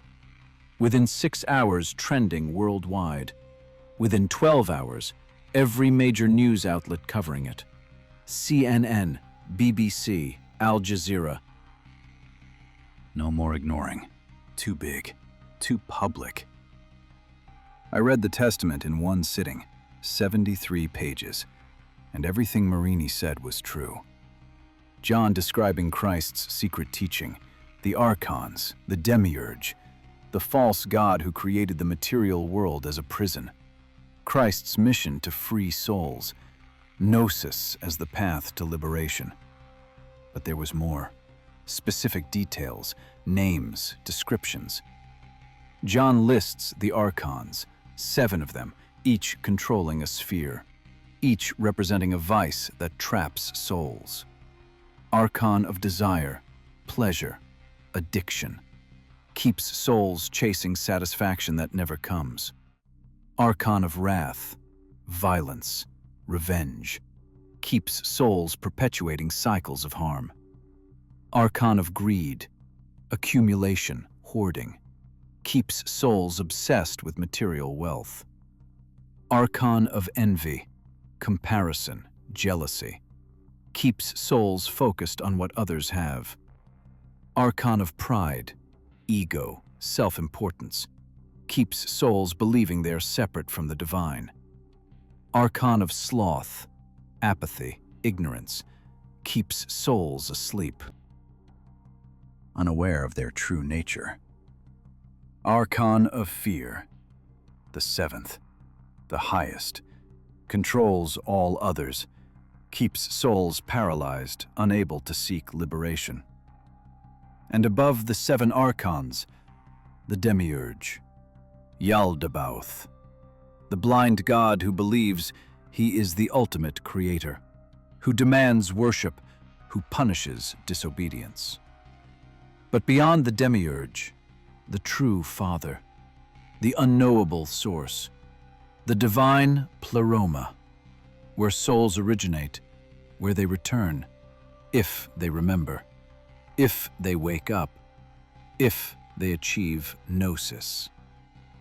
Christ came from that realm, descended through the spheres to show the way back, to give the secret knowledge, the passwords, the techniques, the understanding needed to escape.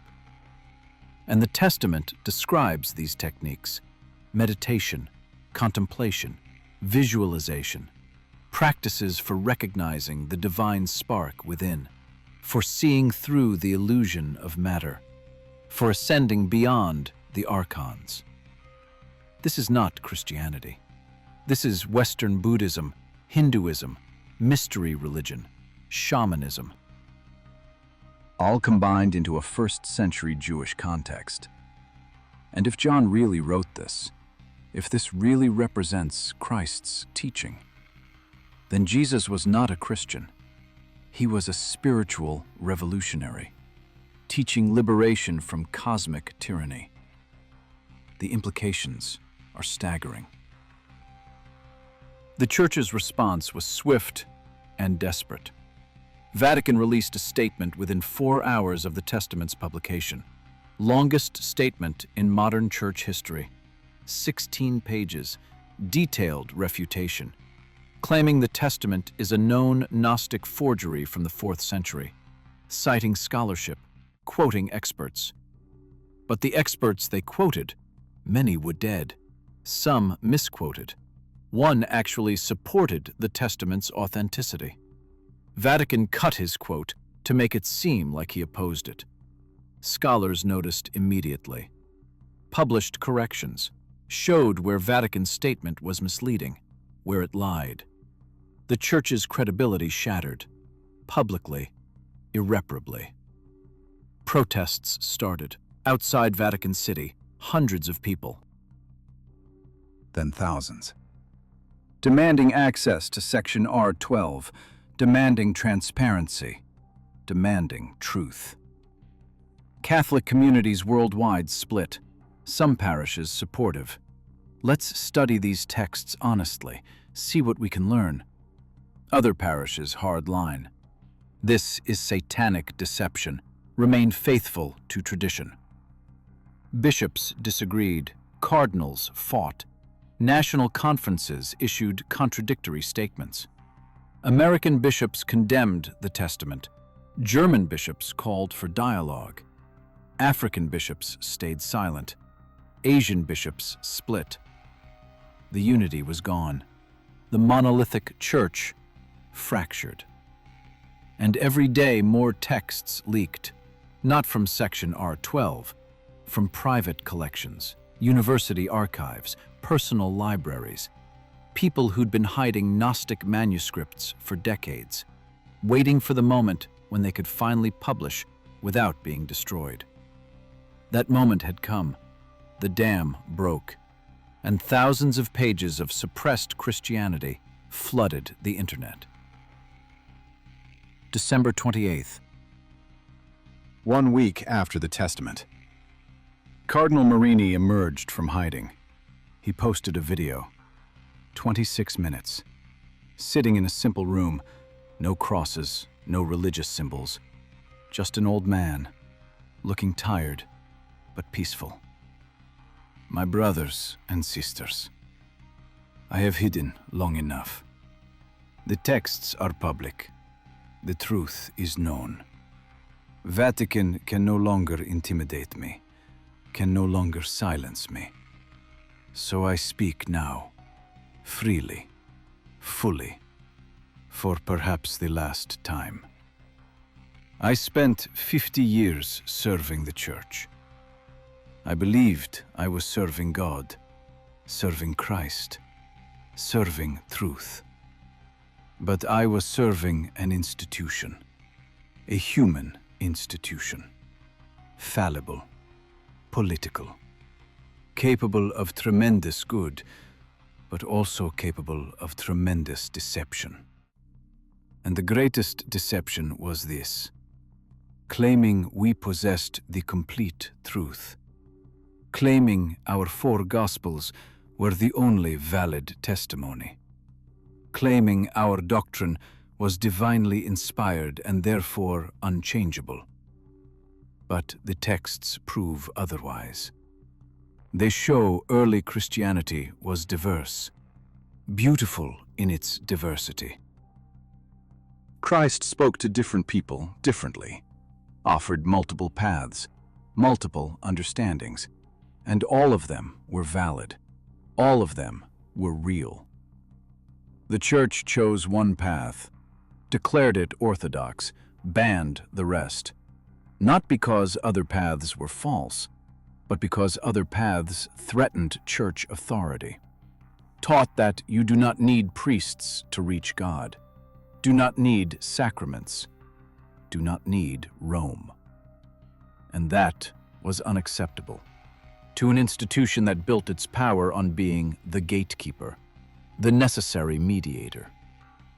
But Christ never created an institution, never appointed a pope, never established a hierarchy. He taught, he revealed, he set people free. And we, the Church, we imprisoned them again, told them they needed us, could not reach God without us, would be damned without our approval. That is the lie I can no longer support. So I leave the church, not my faith, not my love for Christ, but the institution that has distorted his message for 2,000 years. And I invite you to do the same, not to abandon Christianity, but to reclaim it, to read these texts for yourselves, to seek Gnosis, direct knowledge of the divine, without intermediaries, without priests telling you what to believe.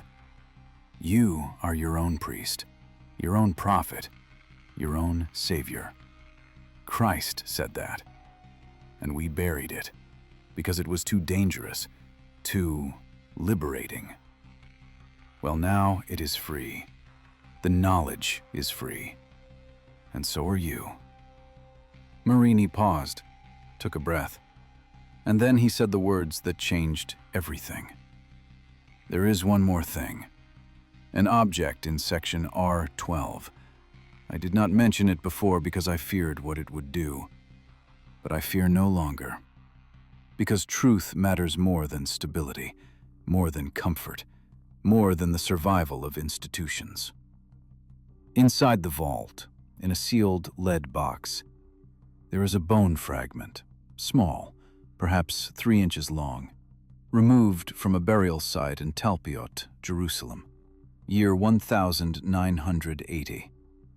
The site is called the Talpiot tomb, and it contains ossuaries, bone boxes, with names inscribed: Yeshua, Miriam, Yosef, Jesus, Mary, Joseph. A family tomb from the 1st century. The church has known about this tomb since its discovery, and they have hidden the evidence. Because DNA analysis of the bone fragment, the one locked in section R12, shows it belonged to a male. 1st century, Jewish, with markers suggesting offspring. Jesus had children. The bone fragment proves it. He was married, likely to Mary Magdalene. They had a family. He lived a normal human life. He was not celibate, not unmarried, not childless. The church lied about that too, created a narrative of divine celibacy, made sexuality sinful, forced priests to be celibate. But Christ was not celibate. He was human, fully human. And that is more beautiful than any divine myth we created about him. The bone fragment is there, in the vault. DNA analysis is there. Radiocarbon dating is there. Everything needed to prove it. And I challenge the church. Open section R12. Let independent scientists examine the evidence. Let the world see what you have been hiding. Because if you do not, we will. We have photographs. We have documentation. We have everything needed. The choice is yours. Transparency or destruction. The video ended. Marini sitting in silence, looking at the camera, waiting. The Vatican's response was silence. Complete silence. No statement, no denial, no confirmation. For 3 days, nothing. While the internet raged, while scholars debated, while believers questioned everything they'd been taught. Then, January 1st, 2025, New Year's Day, Pope Francis addressed the world from St. Peter's Square. Millions watching live, expecting condemnation, expecting defense of church doctrine. Instead, he said this: "My dear brothers and sisters, we live in times of upheaval, times when long-held certainties are challenged, when institutions we trusted are questioned, when the foundations of our faith seem to shake. And I say to you, this is not a crisis. This is a reformation, long overdue.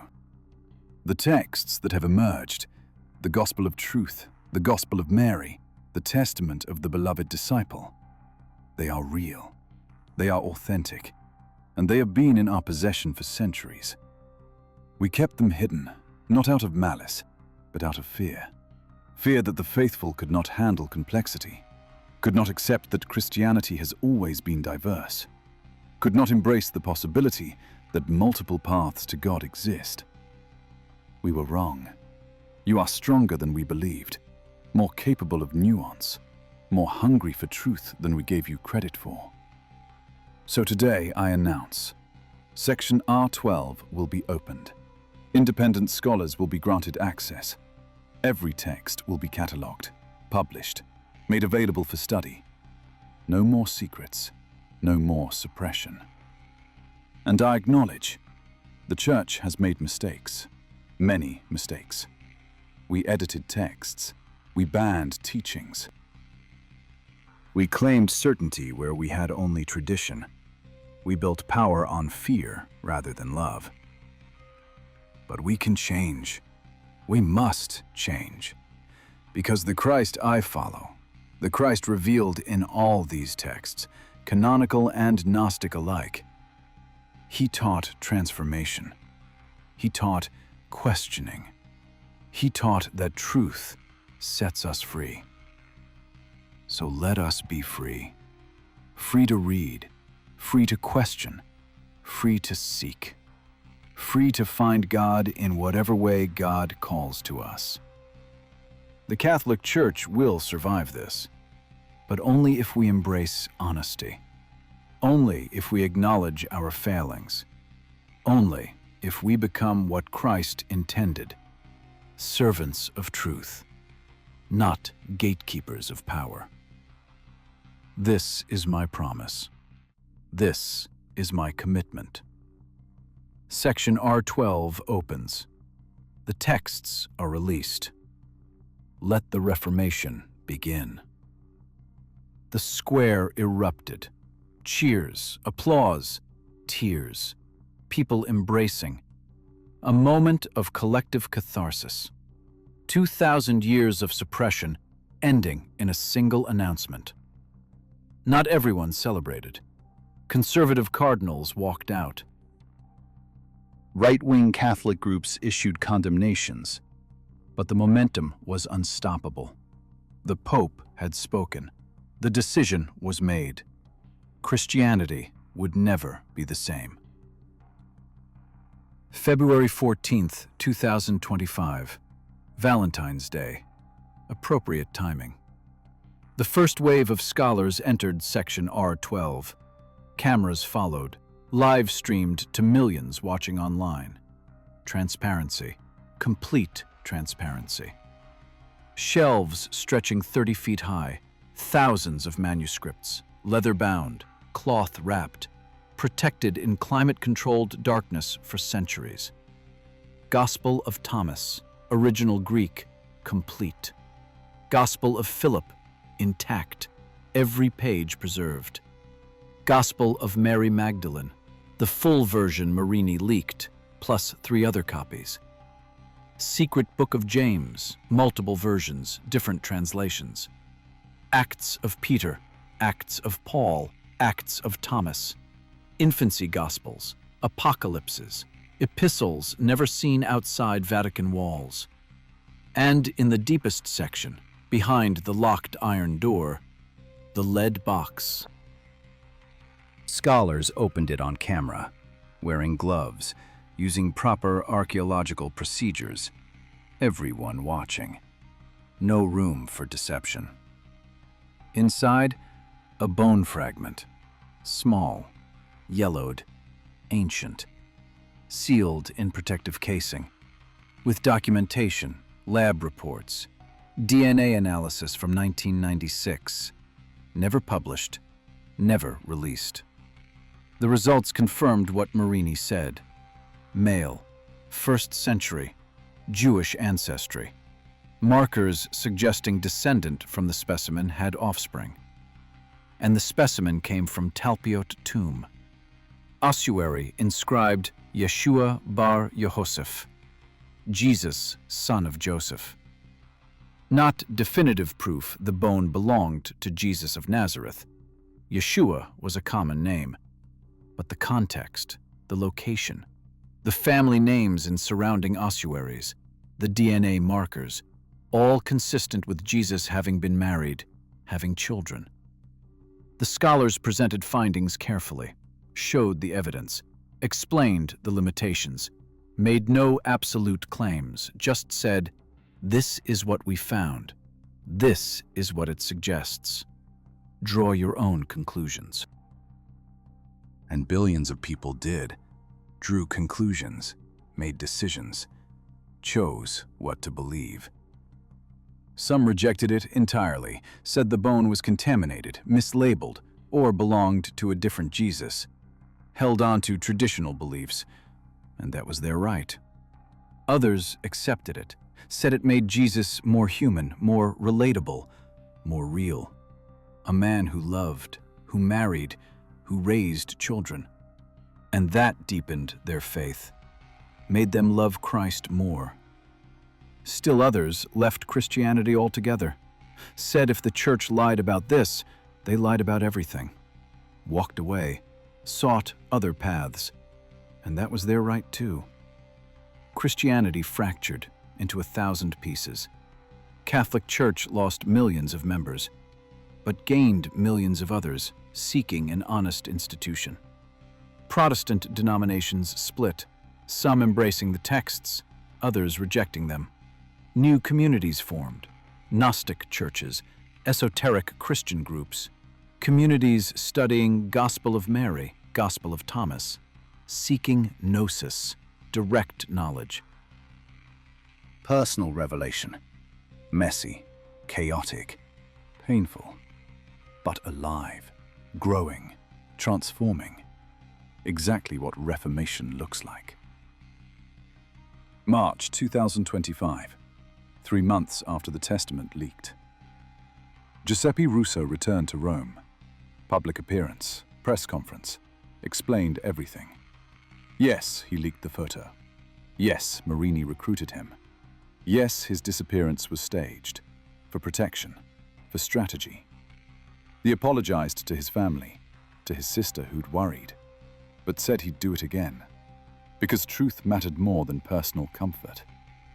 He described entering section R12 that night, seeing the manuscripts, feeling overwhelmed, taking the photo with hands shaking, knowing his life was about to change forever.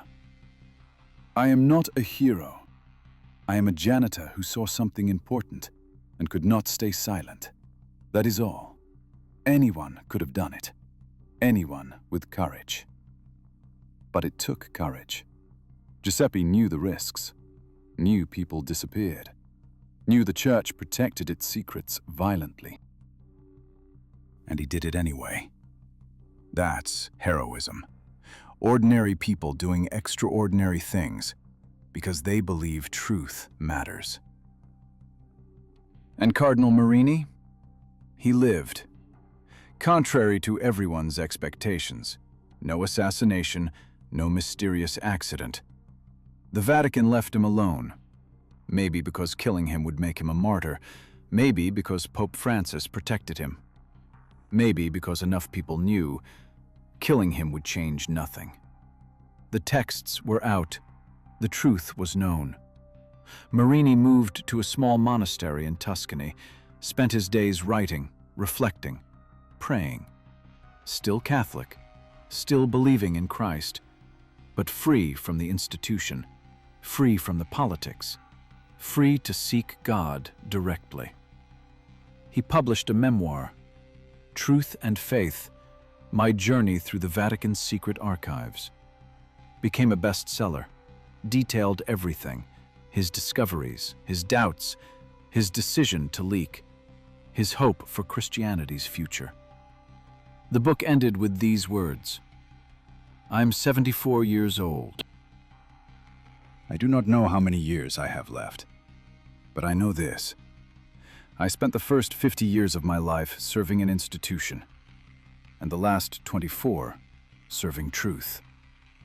And the second path, though harder, has brought me more peace than the first ever did, because truth and God are the same. And when you serve one, you serve the other. That is my faith. That is my testimony. That is my gift to you. So, where does that leave us? Where does Christianity go from here? I don't know. Nobody knows. We're living through the Reformation in real time, watching 2,000 years of tradition transform, watching certainty dissolve into mystery, watching institutions crumble and communities rebuild. It's terrifying. It's beautiful. It's necessary. Because Christianity was never meant to be static, never meant to be controlled by Rome, never meant to be confined to 4 gospels and 1 doctrine. Christ taught liberation, freedom, direct knowledge of the divine. And somewhere along the way we forgot that. Built walls instead of bridges. Created hierarchies instead of communities. Demanded obedience instead of seeking understanding. But now the walls are crumbling. The texts are public. The truth is known. And every single person gets to decide for themselves. What do I believe? What resonates as true? What path calls to me? Maybe you stay Catholic, read the texts, integrate the Gnostic wisdom, create a deeper, richer faith. Maybe you leave Catholicism, join a Gnostic community, seek Gnosis, practice the techniques the Testament describes. Maybe you abandon Christianity entirely, explore Buddhism, Hinduism, secular philosophy, find meaning elsewhere. All valid choices, all worthy paths. Because that's the real message of these texts. There is no one path, no single truth, no exclusive access to God. The divine is within you, always has been, always will be. You just need to remember, to wake up, to see through the illusion of separation. That's Gnosis. That's the secret. That's what the church tried to hide for 2,000 years. And now you know. So what do you do with this knowledge? Where do you go from here? First, read the texts yourself. Don't trust me. Don't trust the church. Don't trust scholars. Read Gospel of Thomas, Gospel of Mary, Gospel of Truth, Testament of the Beloved Disciple. They're all online now, free, accessible. See what resonates, what feels true, what awakens something in you. Second, share this information. Not everyone knows yet. Mainstream media covered it briefly, then moved on.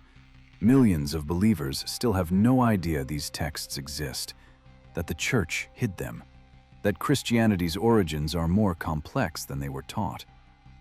Send them this video, post on social media, have conversations with family, with friends, with your congregation. Spread the knowledge, because silence is how truth dies. And we didn't fight this hard to have it buried again. Third, trust yourself. Your intuition, your direct experience. The texts are guides, not commandments. They point the way, but you have to walk the path. You have to do the work. Meditation, contemplation, questioning, seeking. No priest can do that for you. No institution can give you Gnosis. Only you can discover it. And fourth, be patient with those who aren't ready. Some people need the comfort of traditional belief, need the structure of institutional religion, cannot handle the complexity and uncertainty that comes with these texts. And that's okay. Everyone's on their own journey, their own timeline. Your job is not to force awakening, just to share truth and let it work however it works. I started this investigation 6 months ago, saw Giuseppe's photo, started digging, followed the trail, talked to sources, read the texts. And somewhere along the way, I changed. I was raised Catholic, altar boy, church every Sunday, believed it all without question, because that's what you do. You trust. You believe. You don't ask hard questions. But now I've asked, and I found answers. And those answers shattered comfortable certainties. Jesus might have taught reincarnation. The Old Testament God might be a false creator. Mary Magdalene might have been the primary disciple. Christ might have been married, had children, lived a normal human life. All of that contradicts what I was taught. And accepting it means letting go. Letting go of Sunday school Jesus. Letting go of institutional authority. Letting go of simple answers. It's painful. It's disorienting. Some days I feel lost. But other days, most days, I feel more connected to Christ than ever before. Because the Christ in these texts is real, human, struggling, teaching, making mistakes, learning, growing. Not a distant, perfect divine being I can never relate to, but a brother, a teacher, a guide showing the way through darkness. That Christ I can follow. That Christ I can love. That Christ I can emulate. And maybe that's the real gift of these texts, not destroying faith, but making it real, making it human, making it something we can actually practice instead of just worship from a distance. The Gospel of Truth ends with these words: "This is the gospel of truth for those who seek. The Father exists beyond the stars. The Christ came to show the way, and the way is knowledge. Knowledge of who you are. Knowledge of where you came from. Knowledge of where you return. Wake up, remember, and be free. Wake up, remember, and be free." That's the message. That's the secret. That's what 2,000 years of suppression tried to erase. But truth doesn't die. It just waits. Buried, hidden, locked away, until someone brave enough decides the time has come. Giuseppe was brave enough. Marini was brave enough. The 12 scholars were brave enough. And now, it's our turn. Our moment. Our responsibility. To carry this knowledge forward. To share it. To live it. To transform Christianity into what it was always meant to be. A path to liberation, not a prison of dogma. The Reformation has begun, and you're part of it, whether you realize it or not. Because you watched this video. You heard the evidence. You know the truth. And knowledge is responsibility. Once you know, you cannot unknow. Once you've seen, you cannot unsee. So, what will you do with what you know? Will you stay silent?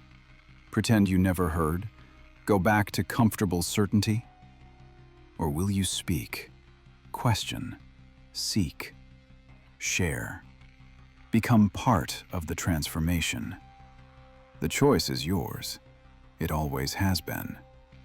That's the real secret. You have always had the power. The church just convinced you that you didn't. But now you know better. So use that power. Read, learn, seek, share.